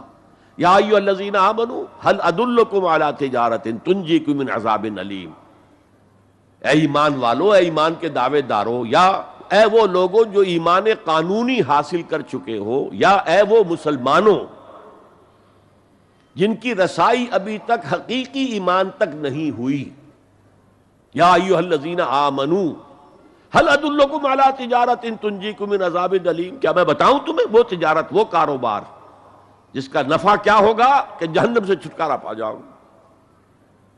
اب یہاں ایک منٹ رک کر توقف کر کے نظم کلام کے اعتبار سے ایک نتیجہ سامنے لے آئیے، اگر وہ تجارت نہیں کرو گے تو جہنم سے نجات کی امید یہ تمہاری وشفل تھنکنگ ہے، تمہاری آرزویں ہیں، تلک امانیہم، یہ ان کی خواہشات ہیں جنہوں نے عقیدوں کی شکل اختیار کر لی ہے۔ یہ اللہ کا کلام ہے، یہ اس میں کوئی شے جو ہے محض شاعرانہ لفاظی کے لیے یا شاعرانہ مبالغے کے لیے تو نہیں ہے نا۔ گنجینہ معنی کا طلسم اس کو سمجھیو جو نفس کے غالب میرے اشعار میں آوے۔ تو قرآن میں جو لفظ آ رہا ہے وہ ہر لفظ اپنی جگہ پر معنی کا خزانہ ہے۔ هل ادلکم علی تجارۃ تنجیکم من عذاب الیم۔ اب جواب سنیے، تؤمنون باللہ ورسولہ، ایمان لاؤ اللہ پر اور اس کے رسول پر جیسا کہ ایمان لانے کا حق ہے۔ بات وہی ہو گئی نا، وہ پہلا تمہارا قانونی ایمان تھا، اصل ایمان کچھ اور ہے۔ اسی کو سورہ نساء میں فرمایا، یا ایھا الذین آمنوا آمنوا باللہ ورسولہ والکتاب الذی نزل علی رسولہ والکتاب الذی انزل من قبل۔ اے ایمان کے دعوے دارو، ایمان لاؤ جیسا کہ ایمان لانے کا حق ہے، اللہ پر بھی اور اس کے رسول پر بھی، اور اس کتاب پر بھی جو اپنے رسول پر اس نے نازل فرمائی، اور اس کتاب پر بھی جو پہلے نازل کی تھی۔ تؤمنون باللہ ورسولہ وتجاہدون فی سبیل اللہ باموالکم وانفسکم۔ بالکل وہی آیت نمبر 15 بن گئی کہ نہیں سورہ حجرات کی؟ ایمان لاؤ اللہ پر اس کے رسول پر، یا ایمان رکھو اللہ پر اس کے رسول پر جیسے کہ ایمان کا حق ہے، اور جہاد کرو اللہ کی راہ میں اپنی جانوں اور مالوں کے ساتھ۔ تؤمنون باللہ ورسولہ وتجاہدون فی سبیل اللہ باموالکم وانفسکم ذالکم خیر لکم ان کنتم تعلمون۔ یہی تمہارے حق میں بہتر ہے اگر تم سمجھو، اگرچہ بظاہر تو گھاٹے کا سودا ہے دنیاوی اعتبار سے۔ اللہ کی راہ میں جہاد کرنا جان کا اندیشہ ہے، قتال کے لیے نکلنا جان کا، جو اگر بچ کے آ گئے تو ایک نئی زندگی سمجھیے، ورنہ انسان میدان جنگ میں جاتا ہے تو جان ہتھیلی پر رکھ کر جاتا ہے۔ مال مانگا جا رہا ہے اللہ کی راہ میں، مال دے کر دنیا میں تو بہرحال دولت کی کمی کا احساس ہوتا ہے نا، اگرچہ تمہیں گھاٹے کا سودا نظر آتا ہے، حقیقت میں یہی نفع کا سودا ہے اگر تمہارے پاس علم حقیقی ہے۔ اب ان دو مقامات سے جو نتیجہ میں نے نکالا، there can be no ایمان without jihad فی سبیل اللہ، there can be no salvation on the day of judgment without jihad فی سبیل اللہ۔ کس قدر اہم ہے جہاد فی سبیل اللہ کو اب سمجھنا، اس کے تقاضوں کو جاننا، اس کی شرائط کا فہم حاصل کرنا۔ اس ضمن میں جو دنیا میں آج غلط فہمیاں پھیلی ہوئی ہیں اور زبردستی پھیلائی بھی جا رہی ہیں جان بوجھ کر، اس کا اصل سبب ہم خود ہیں۔ ہماری بہت بڑی غلطی ہوئی، بہت بڑی غلطی ہوئی، بہت بڑی غلطی ہوئی کہ ہم نے جہاد اور قتال کو ہم مانی قرار دے دیا۔ یہ بھی جوڑا وہی ہے، عام اور خاص، لیکن جہاد اور قتال یہ ہم مانی نہیں ہیں، سینونیمس نہیں ہیں۔ اسی لیے میں نے سورہ صفی کی آیت نمبر 4 بھی آپ کو سنائی۔ اب یہ اس اعتبار سے جہاد اور قتال فی سبیل اللہ پر قرآن مجید کی جامع ترین صورت ہے، کل 14 آیتیں، اس میں جہاد فی سبیل اللہ کا ذکر بھی ہے، یہ آیت نمبر 11 کے اندر، اور آیت نمبر 4 میں قتال فی سبیل اللہ کا حکم بھی ہے۔ ان اللہ یحب الذین یقاتلون فی سبیلہ صفا کانہم بنیان مرصوص۔ اللہ کو محبوب تو وہ بندے ہیں اس کے جو اس کی راہ میں جنگ کرتے ہیں، صفیں باندھ کر گویا کہ سیسا پلائی ہوئی دیوار ہے۔ قتال فی سبیل اللہ، جہاد فی سبیل اللہ، دو اصطلاحات ہیں، ان کا مفہوم بالکل ایک تو نہیں ہو سکتا۔ ہمارے ہاں ان دونوں کو مترادف قرار دے دیا، اس کے نتائج کیا نکلے؟ قتال ہر وقت تو ہوتا ہی نہیں، لہذا جہاد ثانوی شے ہو گیا، اس کی اہمیت ہی نہیں رہی، وہ جو بیک برنر کی جگہ ہوتی ہے وہاں رکھ دیا گیا۔ بعض لوگوں نے ایک اور غلطی کی اس کے برعکس، جہاد کی اہمیت کے پیش نظر انہوں نے اسے ارکان اسلام میں داخل کر دیا۔ یہ بہت بڑی جسارت ہے، اس لیے کہ متفق علیہ حدیث حضرت عبداللہ ابن عمر سے میں سنا چکا ہوں، 5 ارکان اسلام کے، اور حدیث جبرائیل میں اسلام کی ڈیفینیشن وہی 5 چیزیں۔ چھٹی چیز داخل کرنے کا کسی کو حق نہیں۔ ارکان اسلام میں جہاد فی سبیل اللہ شامل ہے، ارکان ایمان میں شامل ہے۔ There can be no ایمان without جہاد فی سبیل اللہ، and there can be no salvation، نجات کا کوئی امکان نہیں ہے اگر جہاد فی سبیل اللہ نہیں۔ ہم نے مترادف بنا کر ایک طرف تو سیکنڈری حیثیت دے دی اس کو، اور اس سے ستم بالائے ستم، مسلمان جنگ کرے وہ جہاد فی سبیل اللہ ہے۔ مسلمان بادشاہ ہے، زانی ہے، شرابی ہے، بدماش ہے، عیاش ہے، اور وہ صرف کسی اپنے پڑوسی غیر مسلم ملک پر حملہ کر رہا ہے تاکہ اس کی ریونیوز بڑھ جائیں، اس کی آمدنی بڑھ جائے، اس کی عیاشیوں کا میں اضافہ ہو جائے، وہ اور زیادہ بڑے محل بنائے، تو اس کی جنگ جہاد فی سبیل اللہ ہوگی۔ ہم نے بدنام کیا جہاد فی سبیل اللہ۔ اب غیر مسلم تو یہ سب کچھ دیکھتے ہیں، یہ جہاد کسے کہتے ہیں؟ اسی کے اعتبار سے پھر مفہوم ان کے سامنے آتا۔ یہ مغالطہ ہم نے ڈالا، اس کے نتائج آج ہم بھگت رہے ہیں۔ اب سمجھیے مثبت طور پر جہاد فی سبیل اللہ ہے کیا، اس کے مراحل کیا ہیں۔ ایک 9 سٹوریڈ بلڈنگ کا آپ تصور کریں گے جس کی اس نویں منزل پر جا کر قتال آئے گا، اس سے پہلے نہیں، لیکن اس سے بھی پہلے لفظی معنی کیا ہے جہاد کے؟ جہاد کا لفظ بنا جوہد سے، جوہد کے معنی کوشش، جد و جہد اردو میں عام بولتے ہیں، اور آج کے عنوان میں بھی جد و جہد ہی کا لفظ استعمال ہوا ہے۔ لیکن جیسا کہ میں نے کہا تھا، مختلف ابواب میں آنے سے معنی بدلتے ہیں۔ جہاد یا مجاہدہ، جوہد یک طرفہ ہے، کوشش، کسی کام کے لیے آپ کوشش کر رہے ہیں، to exert yourself for something, for some objective. لیکن جہاد یا مجاہدہ بنے گا جبکہ دو افراد ایک دوسرے کے مقابلے میں آ کر کوشش کر رہے ہیں، رسا کشی ہو رہی ہے۔ لہذا کوشش اور کشاکش، اس میں جو فرق ہے، رسا کشی، ایک ٹیم ادھر ہے ایک ادھر ہے، وہ رسے کو ادھر کھینچ رہی ہے وہ ادھر کھینچ رہی ہے، تو یہ دو طرفہ عمل ہے، جہاد یا مجاہدہ۔ اسی طریقے سے قتل اور مقاتلہ یا قتال، کوئی شخص جا رہا تھا، آپ نے شوٹ کر دیا، یہ قتل ہے، یک طرفہ عمل ہے۔ دو فوجیں آمنے سامنے ہیں، یہ ان کو قتل کرنا چاہتے ہیں، وہ ان کو قتل کرنا چاہتے ہیں، یہ قتال ہے، یہ جنگ ہے یا مقاتلہ ہے۔ دونوں مصدر ہیں یہ، جوہد، کوشش۔ اچھا انگریزی میں آپ کیا کہیں گے؟ To strive for something, کسی چیز کے لیے کوشش کرنا۔ اور جہاد کیا ہوگا؟ To struggle against something, وہ اگینسٹ ہوگا، اسٹرگل، محنت۔ اس فرق کو ذہن میں رکھیے، جوہد کوشش، ٹو اسٹرائیو کوشش کرنا، جہاد کشاکش، کھینچ تان، جہاں جوہد کے مقابلے میں آ جائے، وہ اس کو ناکام کرنے کی کوشش کرے، یہ اس کو ناکام کرنے کی کوشش کرے۔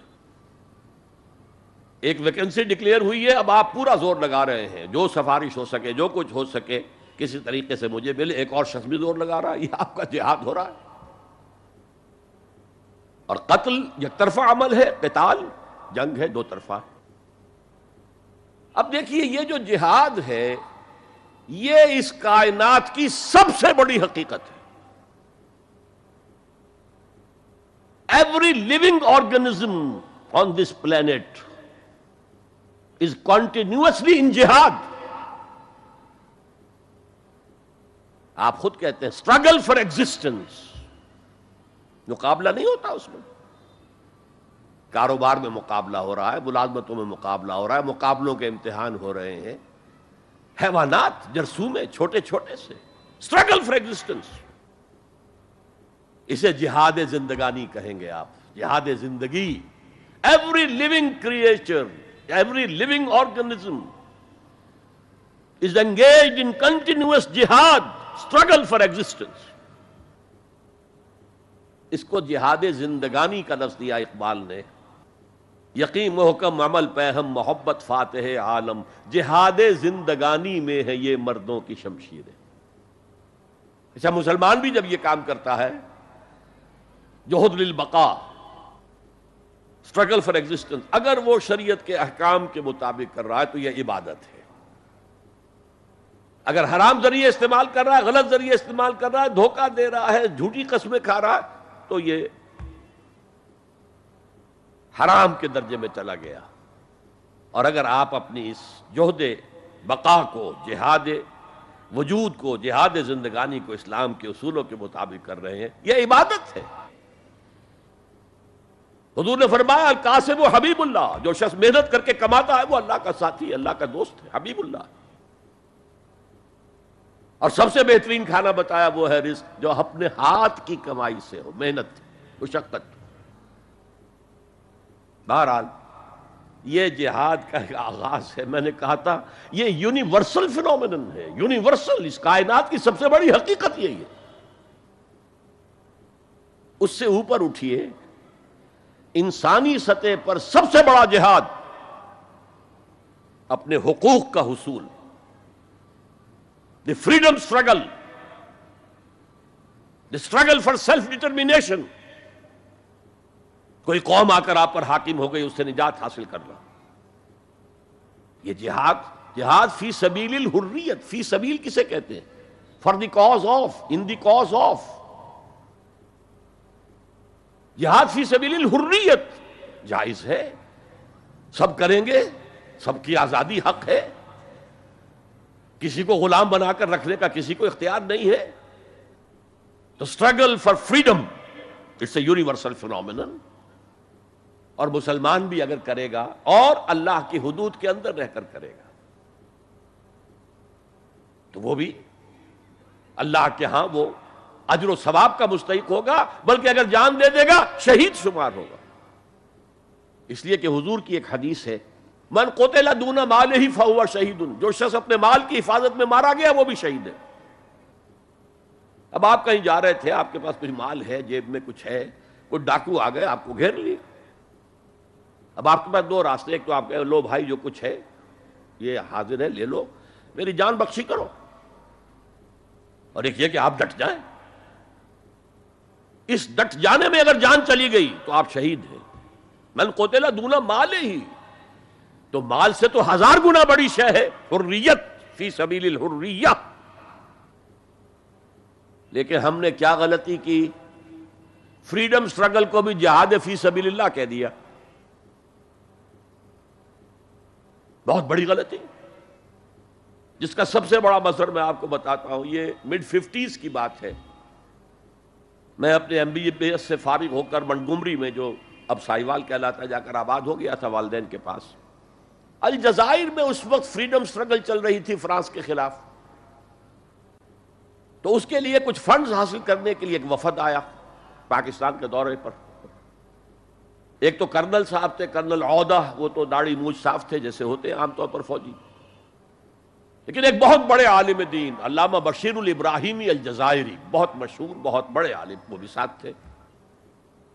انہوں نے جو تقریر کی عربی میں، جہاد فی سبیل اللہ، جہاد فی سبیل اللہ، واقعہ یہ کہ وجد میں آ گیا پورا مجمع۔ وہ لوگ تو وجد میں نہیں آ سکے ہوں گے جنہوں نے ترجمہ، جنہوں نے سنا، لیکن میں عربی سے واقف تھا تو میں واقعتاً وجد میں آ گیا۔ قرآن کا بیان، حدیث کے بیان، جہاد فی سبیل اللہ کی اہمیت، جہاد فی سبیل اللہ کا مقام و مرتبہ۔ اچھا، جو بھی ہو سکا پیسے ہم نے جمع کیے، کمیٹی بنائی، تھیلی پیش کی۔ ناؤ پریپیئر فار دی شاک۔ جب یہ جہاد کامیاب ہوا تو ایک سوشلسٹ ریاست قائم ہو گئی۔ How come?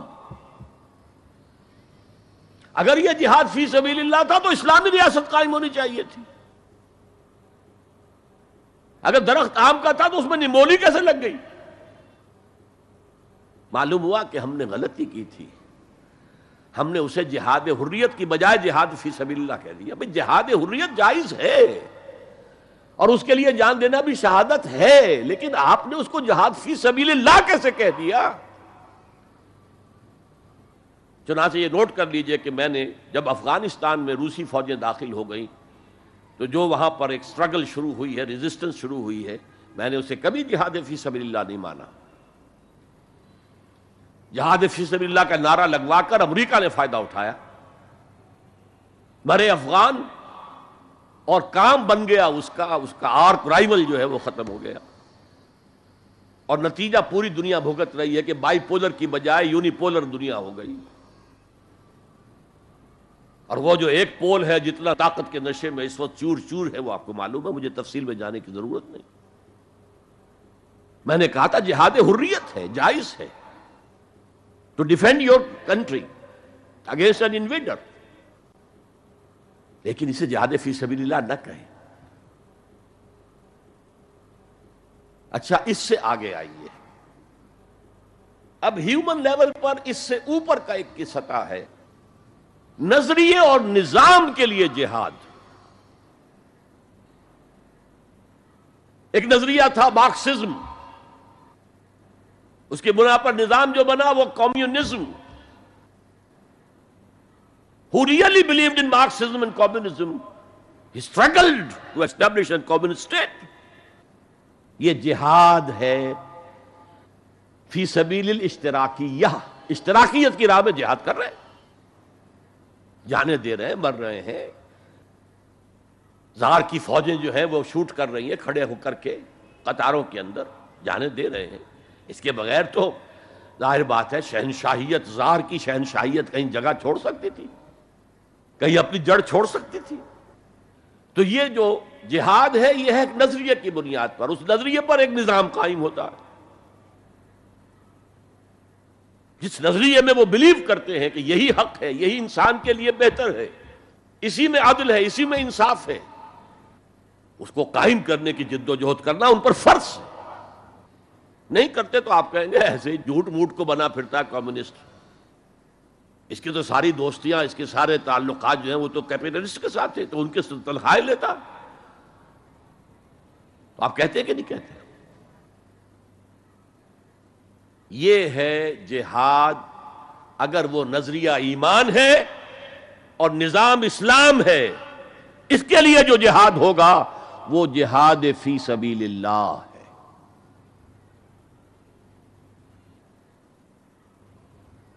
کسی اور مقصد کے لیے یہ جہاد کو آپ جہاد فی سبیل اللہ نہیں کہہ سکتے۔ آپ ڈیموکریسی کے قیام کے لیے کسی بادشاہت کو ختم کر کے ڈیموکریسی کا نظام قائم کرنا چاہتے ہیں، جہاد ہے، جہاد فی سبیل الدیمقراطیہ،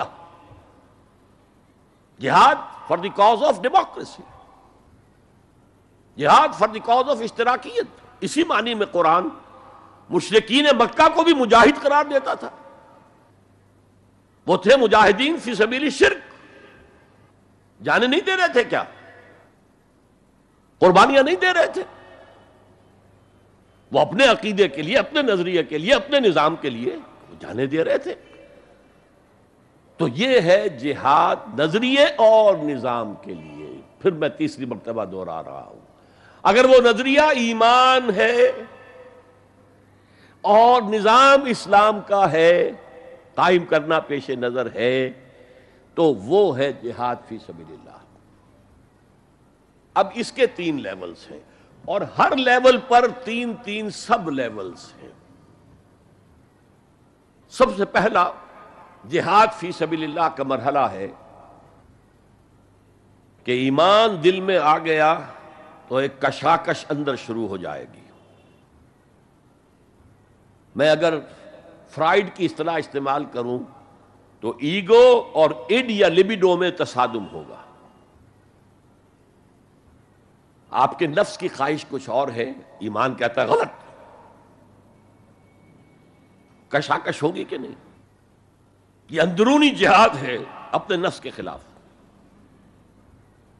جیسے فرعون نے کہا تھا الیس لی ملک مصر وہذہ الانہار تجری من تحتی، کیا میں بادشاہ نہیں ہوں مصر کا؟ مصر کی حکومت میری نہیں ہے؟ اور کیا یہ ساری نہریں جو ہیں میرے نظام کے تحت نہیں چل رہی؟ اسی طرح برا نہ مانیے، ہمارا نفس کہتا ہے یہ جسم میرا ہے، میری ملکیت ہے، اٹس مائی ڈومین، میری خواہش پوری کرنی ہوگی۔ جیسے اس نے کہا میں نہیں جانتا کوئی خدا ہے میرے سوا اور میرے اوپر، میں نہیں مانتا، نفس بھی کہتا میں نہیں ماننے کو تیار، کیا حلال ہے کیا حرام ہے، کیا جائز ہے کیا ناجائز، میری خواہش پوری کرو۔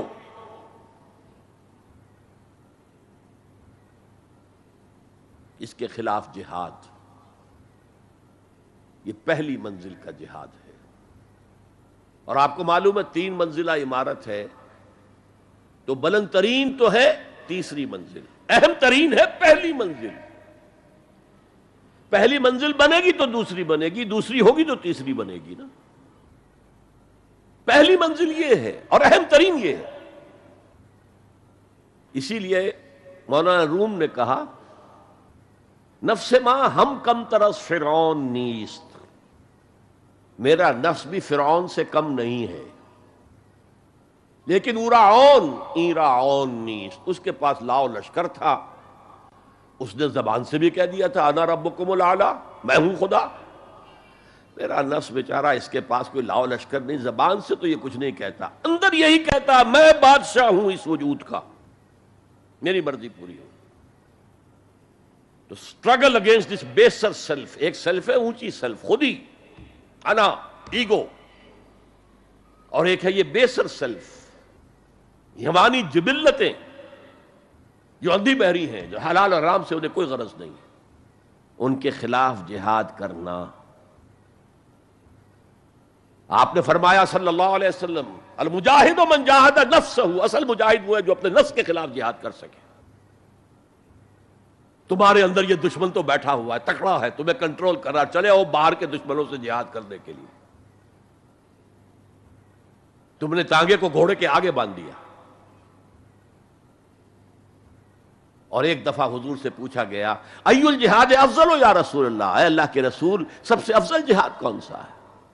فرمایا ان تجاہد نفسک فی طاعت اللہ، اپنے نفس کے خلاف جہاد کرو، اسے اللہ کا مطیع کرو۔ یہ جو اندر کی کشمکش ہے، کشاکش ہے، یہ جہاد فی سبیل اللہ کا نقطہ آغاز، اللہ کا مطیع بنانا ہے نفس کو۔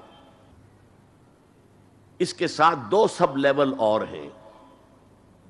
اس نفس کو بھڑکانے والی ایک قوت ہے انویزیبل، اور ویزیبل بھی ہے۔ انویزیبل قوت سب سے بڑی ابلیس، شیطان، لعین، اور اس کے چیلے چانٹے جنات میں سے، اور ویزیبل میں انسانوں میں جو اس کے ایجنٹ ہیں، جو فحاشی کو کلچر کا نام دے، یہ اس ابلیس کے چیلے ہیں۔ ان کے خلاف جہاد نہیں کریں گے آپ، اگر آپ ان کے خلاف ایگریسو ایٹیٹیوڈ اختیار نہیں کریں گے تو آپ ان کے دباؤ میں آ جائیں گے۔ ان الشیطان لکم عدوا فاتخذوہ عدوا، اے لوگو یہ شیطان تمہارا دشمن ہے، اس کو اپنا دشمن سمجھو۔ وہ تمہیں سبز باغ دکھاتا ہے، بدی کو مزین کر کے دکھاتا ہے، اچھے اچھے نام اس کے رکھ دیتا ہے، اور تمہیں آمادہ کرتا ہے بدی کے ارتکاب پر۔ نہیں، وہ تمہارا دشمن ہے۔ افتتخذونہ وذریتہ اولیاء من دونی، تم مجھے چھوڑ کر اسے اور اس کے چیلے چانٹوں کو تم اپنا دوست بناتے ہو۔ نہیں، شیطان کے خلاف جنگ کرو۔ اور تیسرا اس پر سب لیول کیا ہے؟ معاشرہ اگر بگڑا ہوا ہے، اس کا عمومی رجحان برائی کی طرف ہے، تو سوشل پریشرز آپ کو ادھر دھکیلتے ہیں۔ جیسے کہ اگر کوئی موب جا رہا ہے تو اس کے ساتھ چلنا تو بہت آسان ہے، وہ خود ہی آپ کو دھکیلتا ہوا لے جائے گا۔ اس کے خلاف چلنا بہت مشکل کہا۔ ہو سکتا ہے آپ بڑی زور لگا کے 4 قدم آگے بڑھیں، پھر کوئی ریلا آئے 10 قدم پیچھے لے جائے۔ تب 2 ہی راستے ہیں، زمانہ بات و سازت تو بعد زمانہ بے ساز، یا تو پیسو معاملہ ہے، زمانہ تمہارے ساتھ سازگاری نہیں کرتا، چھوڑو تم زمانے کے ساتھ سازگاری اختیار کر لو، چلو تم ادھر کو ہوا ہو جدھر کی۔ ایک یہ ہے کہ نہیں، زمانہ بات و سازت تو بعد زمانہ ستیس، زمانہ اگر تمہارے ساتھ سازگاری نہیں کر رہا تو زمانے سے جنگ کرو، لڑو، ریزسٹ کرو۔ تو 3 جہاد ہو گئے فرسٹ لیول کے، 3 سب لیولز: نفس امارہ، اڈ، لیبیڈو، نفس حیوانی کے خلاف جہاد، اس کو بھڑکانے والے، وسوسہ اندازی کرنے والے، اس میں پھونکے مارنے والے، شیطان اور اس کی ذریت مانوی اور ذریت نسلی، جنات اور انسانوں میں جو اس کے ایجنٹ ہیں، ان کے خلاف جہاد، معاشرے کے خلاف ایک اسٹرگل۔ اب یہ 3 جہاد آپ نے کر لیے، اللہ توفیق دے ہم میں سے ہر ایک کو، تو اب یہ جہاد آپ کے جسم سے باہر نکلے گا، خارج میں آئے گا۔ دوسری منزل ہے نظریاتی تصادم۔ اگر آپ نے ایمان کا نظریہ اختیار کیا ہے تو الحاد کا نظریہ رکھنے والے بھی موجود ہیں۔ آپ نے توحید کے نظریے کو اختیار کیا ہے تو مشرکانہ عقائد رکھنے والے بھی موجود ہیں۔ They are bound to resist. اس کے خلاف جہاد کرنا ہوگا، محنت کرنی ہوگی، اپنی بات کو دلائل سے ثابت کرنا ہوگا، اپنی بات کو اچھے انداز میں حسن اسلوب سے لوگوں کے دلوں تک پہنچانا ہوگا۔ ظاہر بات ہے وقت لگے گا، جان کھپے گی، اور اگر آپ انتہائی سنسیئر ہیں یہ آپ کا ایک لائف لانگ اور ہول ٹائم جو ہے آپ کی انگیجمنٹ ہوگی یہ۔ اینڈ ٹائم از منی۔ جہاد بالمال، جہاد بالنفس، یہ ہے دعوت و تبلیغ کہہ لیں اسے، اپنے نظریات کو پھیلانا کہہ لیں۔ آخر مارکسسٹ نے اپنے نظریات کو پھیلایا، پہلے پیور فلسفی کی سطح پر ٹاپ انٹلیکچوئلز کو دنیا کے انہیں پوزیس کیا، اس کے بعد ادب کے ذریعے سے، ڈراموں کے ذریعے سے، شاعری کے ذریعے سے، افسانوں کے ذریعے سے وہ فکر جو تھا، طبقاتی شعور، کلاس کانشسنس کا شعور پیدا کیا، اور ہوتے ہوتے یہاں تک کہ ریڑی والے کی زبان پر بھی لفظ آ گیا استحصال۔ او اتنا ثقیل عربی لفظ، استحصال کر رہے ہیں یہ سارا کام یوں ہی تو نہیں ہو گیا۔ کتنے ادیبوں نے، کتنے ڈرامہ نویسوں نے، کتنے شاعروں نے اس فلسفے کو پھیلایا ہوگا۔ اچھا، اس کے بھی 3 سب لیولز ہیں۔ ہر انسانی معاشرہ 3 سطح کے لوگوں پر مشتمل ہے۔ ایک انٹلیکچوئل مائنورٹی ہوتی ہے، انٹیلیجنسیا ہوتا ہے، یا جسے ایک اور اصطلاح میں کہتے ہیں brain trust of the society. They control direction and destination of the society. ہوتے ہیں مائنورٹی، مائنیوٹ مائنورٹی، لیکن ان کا اور پوری قوم کا جو باہمی رشتہ ہے وہ کیا ہے؟ جیسے یہ دماغ اور پورا جسم۔ میری ٹانگیں مجھے لے کر چل سکتی ہیں، دوڑ سکتی ہیں، اگرچہ اب میں دوڑ نہیں سکتا گھٹنوں کے آپریشن کے بعد، لیکن بہرحال دوڑا بھی کرتا تھا۔ لیکن کدھر جانا ہے اس کا فیصلہ یہاں ہوتا ہے، یہ صلاحیت ٹانگوں میں نہیں ہے۔ ہاں یہاں سے فیصلہ ہو دوڑو، دوڑیں گے۔ ہاتھ پکڑ سکتا ہے کسی چیز کو، کس کو پکڑے کس کو نہ پکڑے۔ ہو سکتا ہے کہ آپ نے ہاتھ بڑھا بھی دیا ہو، کسی کو لکڑی سوکھی سمجھ کر آپ جو ہے جنگل کے اندر سے ایندھن جمع کر رہے ہیں، اچانک آنکھ نے دیکھا وہ تو حرکت کر رہی ہے، فوراً اطلاع گئی، ارے یہ تو سانپ معلوم ہوتا ہے، یہاں سے حکم آیا ہاتھ کھینچ لو، فوراً کھینچ لیا۔ تو کنٹرول تو یہ کر رہا ہے نا۔ ماسز کسی معاشرے کی نہ ڈائریکشن معین کر سکتے ہیں، نہ اس کی ڈیسٹینیشن کا فیصلہ کر سکتے ہیں۔ یہ اس کا انٹیلیجنسیا ہے، یہ اس کا برین ٹرسٹ ہے، یہ اس کا انٹلیکچوئل ایلیٹ ہے۔ لہذا اس نظریاتی تصادم میں بھی پرائرٹی نمبر 1 وہ طبقہ ہے۔ اگر وہ آپ کے نظریات کے قائل نہیں ہوں گے، حامل نہیں ہوں گے، there can be no collective change in this society۔ افراد کچھ مل جائیں گے آپ کو، افراد کے اندر ہوتے ہیں جو قبول کر لیتے بس، لیکن معاشرہ ان کے کنٹرول میں۔ اور اس سطح کے لوگوں کو دعوت دینا، تبلیغ کرنا آسان کام نہیں۔ آپ کو دلیل سے بات کرنی ہوگی، آپ کو ان کے نظریات کا تجزیہ کرنا ہوگا، اس میں کتنا حصہ غلط ہے کتنا صحیح ہے. ان کے دماغوں میں مارکسزم گھسا ہوا ہے، ان کے دماغوں میں فرائڈزم گھسا ہوا ہے، ان کے دماغوں میں ڈارونزم گھسا ہوا ہے، ان کے دماغوں میں لاجیکل پازیٹیوزم گھسا ہوا ہے. ہاں کچھ لوگ رہے ہیں آئیڈیلسٹ بھی. ایک ہندوستان میں مسلمان پیدا ہوا آئیڈیلسٹ فلسفی علامہ اقبال، اور دوسرے ہندو رادھا کرشنن بہت بڑے آئیڈیلسٹ، اس میں کوئی شک نہیں. اور ان کو اللہ نے لمبی عمر بھی دی، تو انہوں نے جو تصانیف فلسفے پر لکھی ہیں علامہ اقبال نہیں لکھ پائے. تو یہ جو طبقہ ہے یہ عام واعظ و نصیحت سے اثر قبول نہیں کرتا. Because there is a barrier in their minds, in their brains. You have to pierce through that barrier. And only then you can approach their hearts. ان کے دلوں تک رسائی نہیں ہو سکتی براہ راست جب تک کہ یہ خول جو ہے، یہ نظریاتی خول، اس کو پیئرس نہ کیا جائے. اور اس کو پیئرس کرنا آسان نہیں ہے. کچھ ذہین نوجوان، فطین نوجوان، اعلیٰ صلاحیتوں والے نوجوان اپنی پوری زندگی اسی کام کے لیے وقف کریں کہ ایک طرف ان جدید علوم و نظریات کو گہرائی میں اتر کر پڑھنا ہے اور سمجھنا ہے. جب تک آپ ان نظریات کو جانیں گے نہیں، نفی کیسے کریں گے؟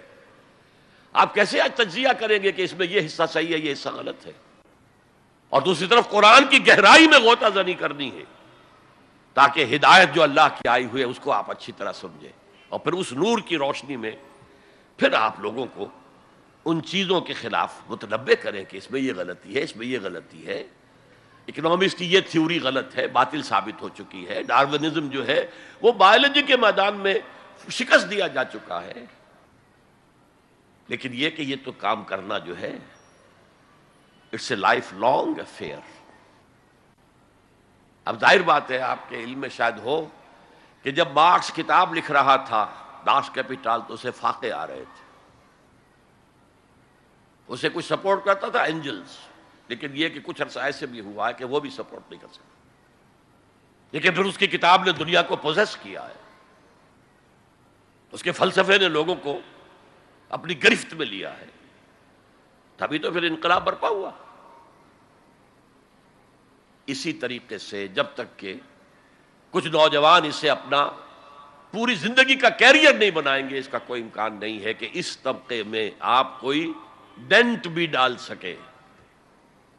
اور اگر یہ نہیں ہوگا تو society as a whole, the state as a whole will never accept any change. اس سے نیچے آئیے عوام الناس، ان کے دماغ کلین سلیٹ کی طرح ہے. اس میں نہ کوئی خناس ڈارونزم کا بھرا ہوا ہے، نہ فرائڈزم کا ہے، نہ مارکسزم کا ہے، کچھ بھی نہیں. کلین سلیٹ ہے. اس کو واعظ و نصیحت کے ذریعے سے ایسی بات جو از دل خیزت بر دل ریزت، دل سے اٹھے دل پہ اتر جائے، سادہ ترین زبان میں بھی بات کرو وہ قبول کریں گے. بس صرف اس کی ایک شرط ہے، آپ کا عمل بھی گواہی دے رہا ہو کہ آپ واقعی جو کہہ رہے ہیں اس پر خود بھی عمل پیرا ہے. یہ اگر پہلی منزل آپ سر کر آئے ہیں تب تو ٹھیک ہے. اگر پہلی منزل آپ نے سر نہیں کی اور آپ شروع ہو گئے مبلغ کی حیثیت سے، تو ایسا مبلغ جو ہے وہ اسلام کو بدنام کرے گا. وَمَنْ أَحْسَنُ قَوْلًا مِّمَّنْ دَعَا إِلَى اللَّهِ وَعَمِلَ صَالِحًا وَقَالَ إِنَّهُ مِنَ الْمُسْلِمِينَ. اس شخص سے بہتر بات اور کس کی ہوگی جو اللہ کی طرف بلائے اور عمل نیک کرے اور کہے کہ میں بھی مسلمانوں میں سے ہوں، میں بھی کوئی بڑا اونچا آدمی نہیں ہوں، کوئی بہت اعلیٰ تم سے برتر نہیں ہوں. کہ خاص لیول پر جب انسان دینی اعتبار سے پہنچ جاتا ہے تو اب سب سے بڑا فتنہ جو لاحق اسے ہو سکتا ہے وہ تکبر کا ہے، دوسروں کو بنظر استحقار دیکھنا. اگر یہ نہیں ہے سنسیریٹی کے ساتھ اپنے مخاطب کی خیر خواہی اس کے ساتھ آپ بات کر رہے ہیں، تو یہ ہے موعظہ حسنہ. یہ میں جو کچھ بیان کر رہا ہوں یہ سورہ نحل کی آیت، ادعو الی سبیل ربک بالحکمہ، یہ ٹاپ لیول کے اوپر حکمت سے، دانشمندی سے. اور حکمت کسے کہتے ہیں؟ عقل کا سفر فطرت کی رہنمائی میں، اس کا نتیجہ حکمت. عقل خالص کا نتیجہ فلسفہ ہے. فلسفے کی منزل سکیپٹسزم ہے یا ایگنوسٹسزم ہے، لا ادریت ہے یا ارتیابیت ہے. ثم لم یرتابوا آج ہم نے پڑھا ہے، وہی ارتیابیت ہے۔ تھرڈ لیول ہے کہ ہر معاشرے کے اندر کچھ جنہیں ہم سمجھیں گے کہ گمراہ کن طبقات ہیں، گمراہ کرنے والے، ان کی تبلیغی سول سروس موجود ہوتی ہے، انہیں تنخواہیں ملتی ہیں اسی کی کہ وہ آپ کے نظریے کی نفی کریں اور اپنا نظریہ، اپنا عقیدہ پھیلائیں۔ یہ لوگ ادھار کھائے بیٹھے ہوتے ہیں، یہ سمجھنے کے موڈ میں کبھی نہیں ہوتے، ان کا تو انداز مناظرانہ ہوتا ہے، بس سمجھنا سمجھانا پیش نظر نہیں ہوتا۔ You have to meet them in their own elements۔ اگر نہیں کریں گے تو عوام الناس پر بہت برا اثر ہوگا۔ عوام الناس جو ہیں وہ تو پھر زیر اثر آ جائیں گے ان کے، جیسے کہ پادری فینڈر آیا تھا انڈیا میں، ابھی جب کہ ایسٹ انڈیا کمپنی کی حکومت شروع ہوئی تھی، کلکتے ہی سے انگریز شروع ہوئے تھے، کلکتے ہی سے مشنری ورک شروع ہوا تھا، وہیں پہلا پریس لگا تھا، وہیں اردو کی بائبل چھپی تھی، اور اس نے تمام مسلمان علماء سے مناظرے کیے، بنگال کے، بہار کے، یو پی کے، سب کو ہراتا ہوا، شکست دیتا ہوا دلی پہنچ گیا، اور دلی کی جامع مسجد کی سیڑھیوں پر کھڑے ہو کر اس نے اعلان کیا، اے مسلمانوں، میں وہاں سے یہاں تک آ گیا ہوں، تمہارا کوئی عالم میرا مقابلہ نہیں کر سکا۔ اس کی وجہ یہ کہ ہمارے علماء نہ بائبل پڑھتے تھے نہ تورات پڑھتے تھے، ان کا اصل سبجیکٹ تھا فقہ، اس لیے کہ انہیں سرکاری جو حکومت مسلمانوں کی تھی اس کے اندر قاضی اور مفتی کے عہدے، اور قاضی اور خطیب جامع مسجد کے یہ عہدے تھے، تو سول سروس کے لیے جو نصاب بنا ہوا تھا وہاں، اس میں قانون کی اہمیت تھی سب سے زیادہ، تو فقہ پڑھتے تھے، اور وہ لوگ تیار ہو کر آتے تھے، پوری طرح عربی سے واقف ہے، قرآن سے واقف ہے، تو مقابلہ کیسے ہو؟ اور اگر اس وقت کوئی شخص مقابلے میں نہ آ سکتا، ایک تو عجیب بات نوٹ کیجئے کہ اس وقت اسلام اور توحید کا دفاع کرنے والا سب سے بڑا ایک ہندو تھا، راجا رام موہن رائے، آئینہ تثلیث اس نے کتاب لکھی ہے جس میں کہ ٹرینٹی جو عیسائیت کی بنیاد ہے اس کی نفی کی اور توحید کا اثبات کیا۔ بہرحال پادری فینڈر کے مقابلے میں کوئی اگر نہ آتا تو کیا اثر ہوتا علماء پر؟ ویسے ہمیں انگریزوں نے فتح کر لیا، ہمارے مذہب کو عیسائیوں نے فتح کر لیا، لیکن اللہ کا فضل ہوا، کرم ہوا، ضلع مظفر نگر کا ایک قصبہ کیرانہ ہے، مولانا رحمت اللہ کیرانوی رحمت اللہ علیہ، وہ میدان میں آئے، انہوں نے شکست فاش دی، فینڈر کو بھاگ گیا ہندوستان سے۔ تو یہ جدال اس کو قرآن کہتا ہے، مناظرہ نہیں، عام لفظ استعمال ہوتا ہے مناظرہ، قرآن کہتا ہے مجادلہ، لیکن اس کے لیے بھی کیا کہتا ہے؟ جدال بھی کرو تو خوبصورت طریقے سے، گالم گلوچ نہ کرو، لوگوں کی توہین نہ کرو، ان کے جھوٹے معبود ہیں تو انہیں گالیاں مت دو، شریفانہ انداز میں بات کرو۔ یہ تین لیولز دعوت، ظاہر بات ہے کہ اس طرح کے مناظرے کے لیے بھی اسپیشل ٹریننگ کی ضرورت ہوتی ہے۔ اگر آپ ان مذاہب کی گہرائی میں نہیں اترے ہوئے، ان کی تاریخ کی جو ہے پورا پس منظر آپ کو معلوم نہیں، ان کے اسکرپچرز کو آپ نے نہیں پڑھا ہے، تو آپ کیسے کریں گے مناظرہ؟ تو یہ تین سب لیولز ہیں دعوت و تبلیغ کے، جہاد کے، جس میں جان بھی لگتی ہے، مال بھی لگتا ہے۔ ایک ادعو الی سبیل ربک بالحکمہ for the elite, intellectual elite, والموعظۃ الحسنہ فار دی کامن ماسز، وجادلہم باللتی ہی احسن، اور جدال اور مجادلہ کرو ان کے ساتھ، لیکن بہت عمدہ طریقے سے، خوش اسلوبی سے، اس میں تہذیب ہونی چاہیے، شائستگی ہونی چاہیے، اگر وہ کہیں اس سے نیچے گر رہے تو مت گرنا۔ 2 لیولز اور 6 سب لیول ہو گئے، اب آئیے اس کا چوٹی کا جہاد ہے نظام کو بدلنا۔ مارکسزم کو مانا ہے تو فرض ہے کہ کمیونزم نافذ کرو، یہ سخت ترین مرحلہ ہے، اس لیے کہ ظاہر بات ہے کہ خلا تو کہیں ہے نہیں، کوئی نہ کوئی نظام تو ہے، اور وہ نظام اپنے آپ کو ڈیفینڈ کرتا ہے، وہ سٹیٹس کو وہ چاہتا ہے، اس کے ساتھ جو پریولیج کلاسز ہیں وہ چاہیں گی نظام یہی رہے، اسی کی شاخوں پر تو ہمارے آشیانے بنے ہوئے ہیں، ہمارے گھونسلے،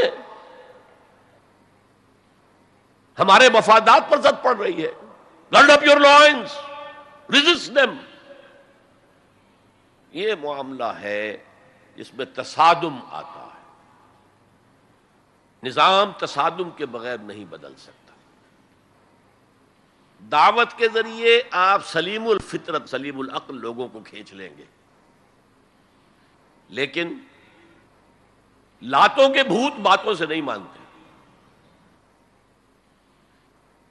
جن کے ویسٹڈ انٹرسٹ ہے وہ نہیں چھوڑیں گے. ان میں سے بھی ہو سکتا ہے نکل آئے. ابو بکر صدیق انہی میں سے تھے، عثمان غنی انہی میں سے تھے، لیکن نکل آتے ہیں، لوگ نکل آتے ہیں.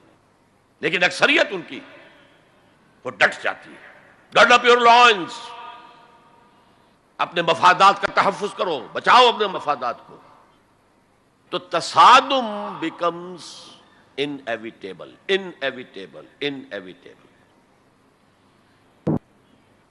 اس تصادم کی بھی 3 سٹیجز ہیں.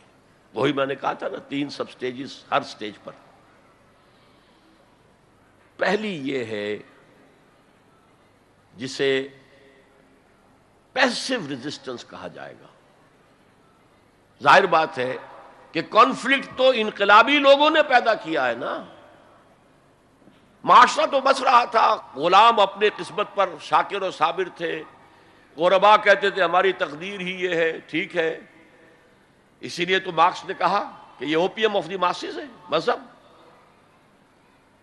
اس نے کانفلکٹ کس نے پیدا کیا؟ جس نے کہا یہ غلط ہے، یہ نظام صحیح نہیں ہے، یہ ڈپریسو ہے، یہ ایکسپلائٹیٹو ہے، یہ ڈسکریمنیٹو ہے، اس میں تقسیم دولت کا نظام غلط ہے. ایک طرف ارتکاز دولت ہے، دوسری طرف احتیاج ہے، بھوک ہے، مفلسی ہے، قلاشی ہے. جو یہ کہتے ہیں تو گویا کہ ایک تالاب پرسکون تھا، اس نے پتھر تو آپ نے مارا نا. اب جو لہریں اٹھیں گی تو be prepared to face the music. چنانچہ مارو ان کو قتل کرو، ان کو جیلوں میں ٹھونس دو، ان کو یہ کرو، ان کو وہ کرو.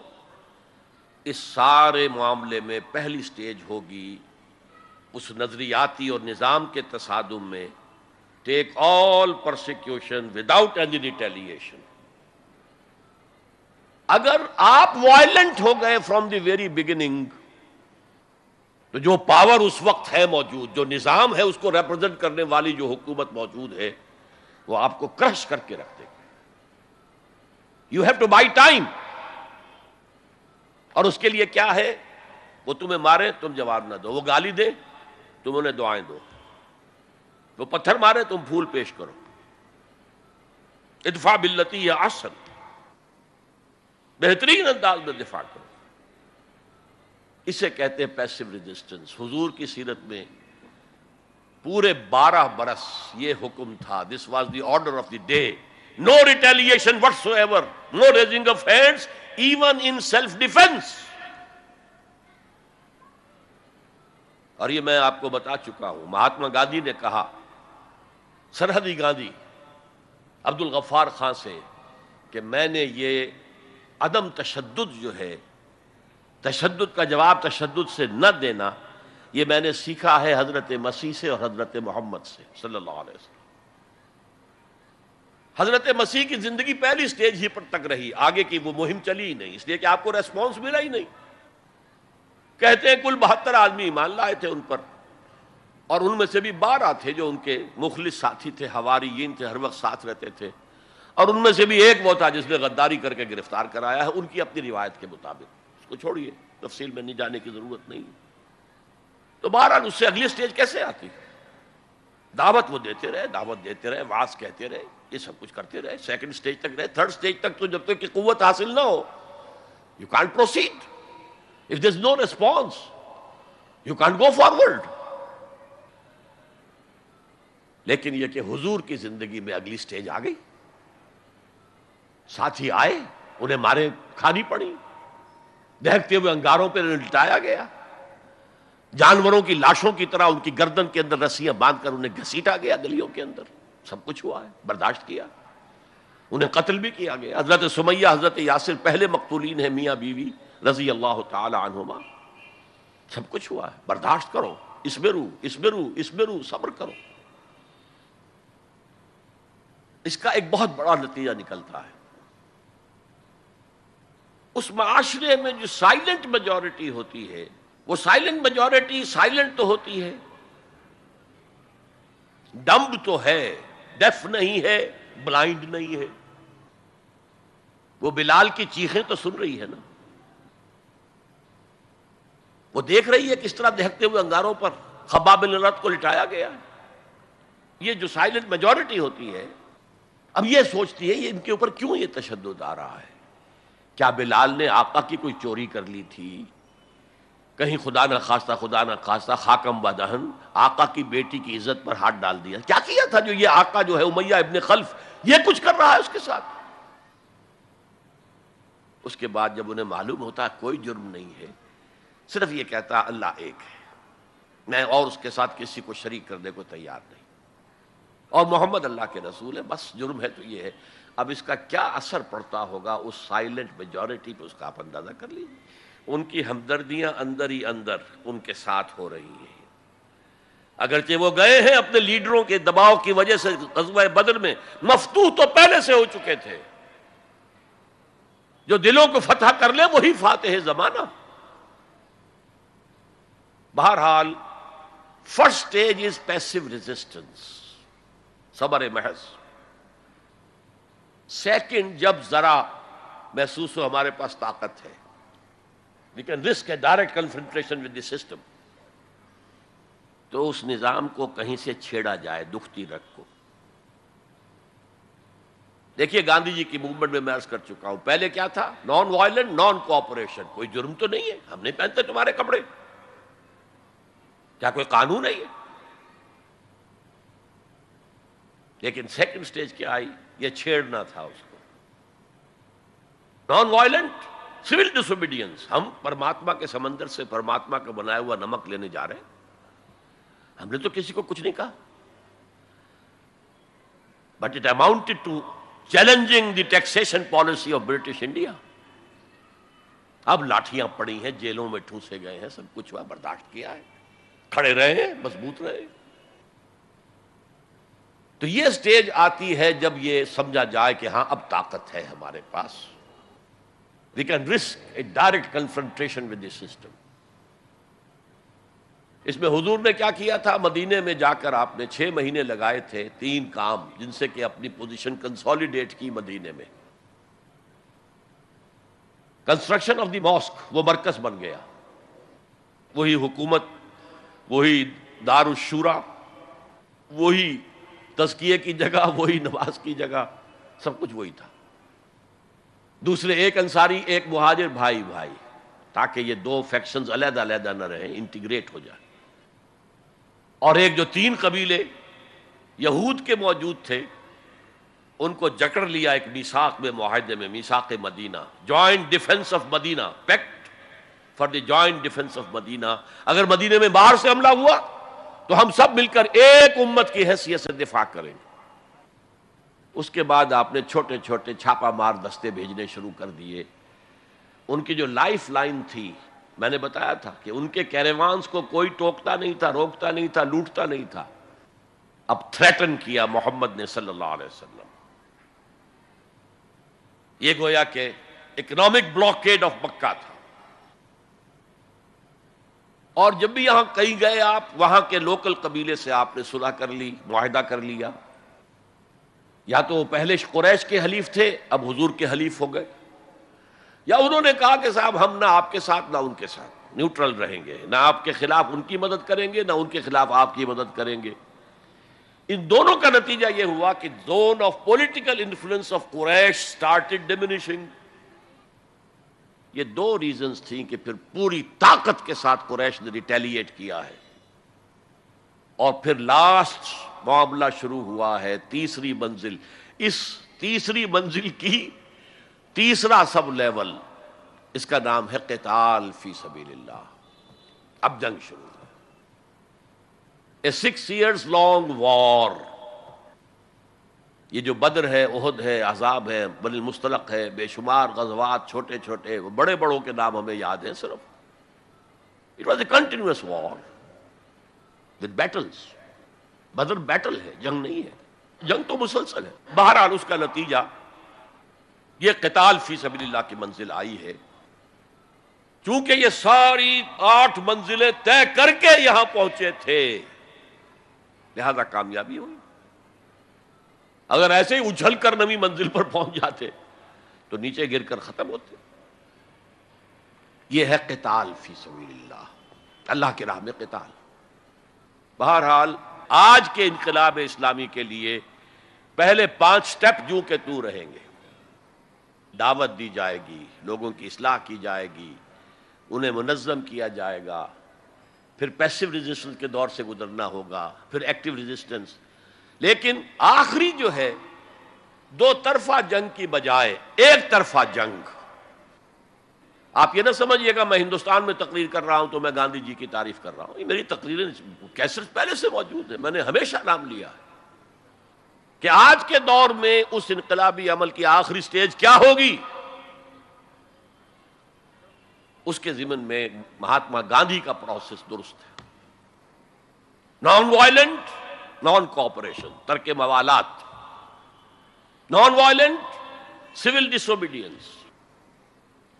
لیکن یہ سٹیجز کب آئیں؟ جب گاندھی لیڈر بن چکے تھے. ان کا یہ کہہ دینا کافی تھا کہ بدیشی کپڑا ہم نہیں پہنیں گے اور ہم اپنا چرخہ چلائیں گے. پورے ہندوستان میں چرخے چلنے شروع ہو گئے. لیڈر تو پہلے کوئی ہونا. تو یہ اجتہاد جو ہے اس کو آج ہمیں قبول کرنا ہوگا. ہمارے لوگ کچھ دوسرے راستوں پر چلے ہیں جس کی وجہ سے دنیا کو موقع ملا ہے کہ وہ جہاد کے لفظ کو خوب اچھالیں اور بدنام کریں. حالانکہ جہاد کا یہ پروسیس سامنے ہو تو کسی سلیم الفطرت انسان، کسی سلیم العقل انسان کو اس پر اعتراض کا کوئی بھی حق حاصل نہیں ہوگا. بارک اللہ لی و لکم فی القرآن العظیم ونفعنی وإیاکم بالآیات والذکر الحکیم.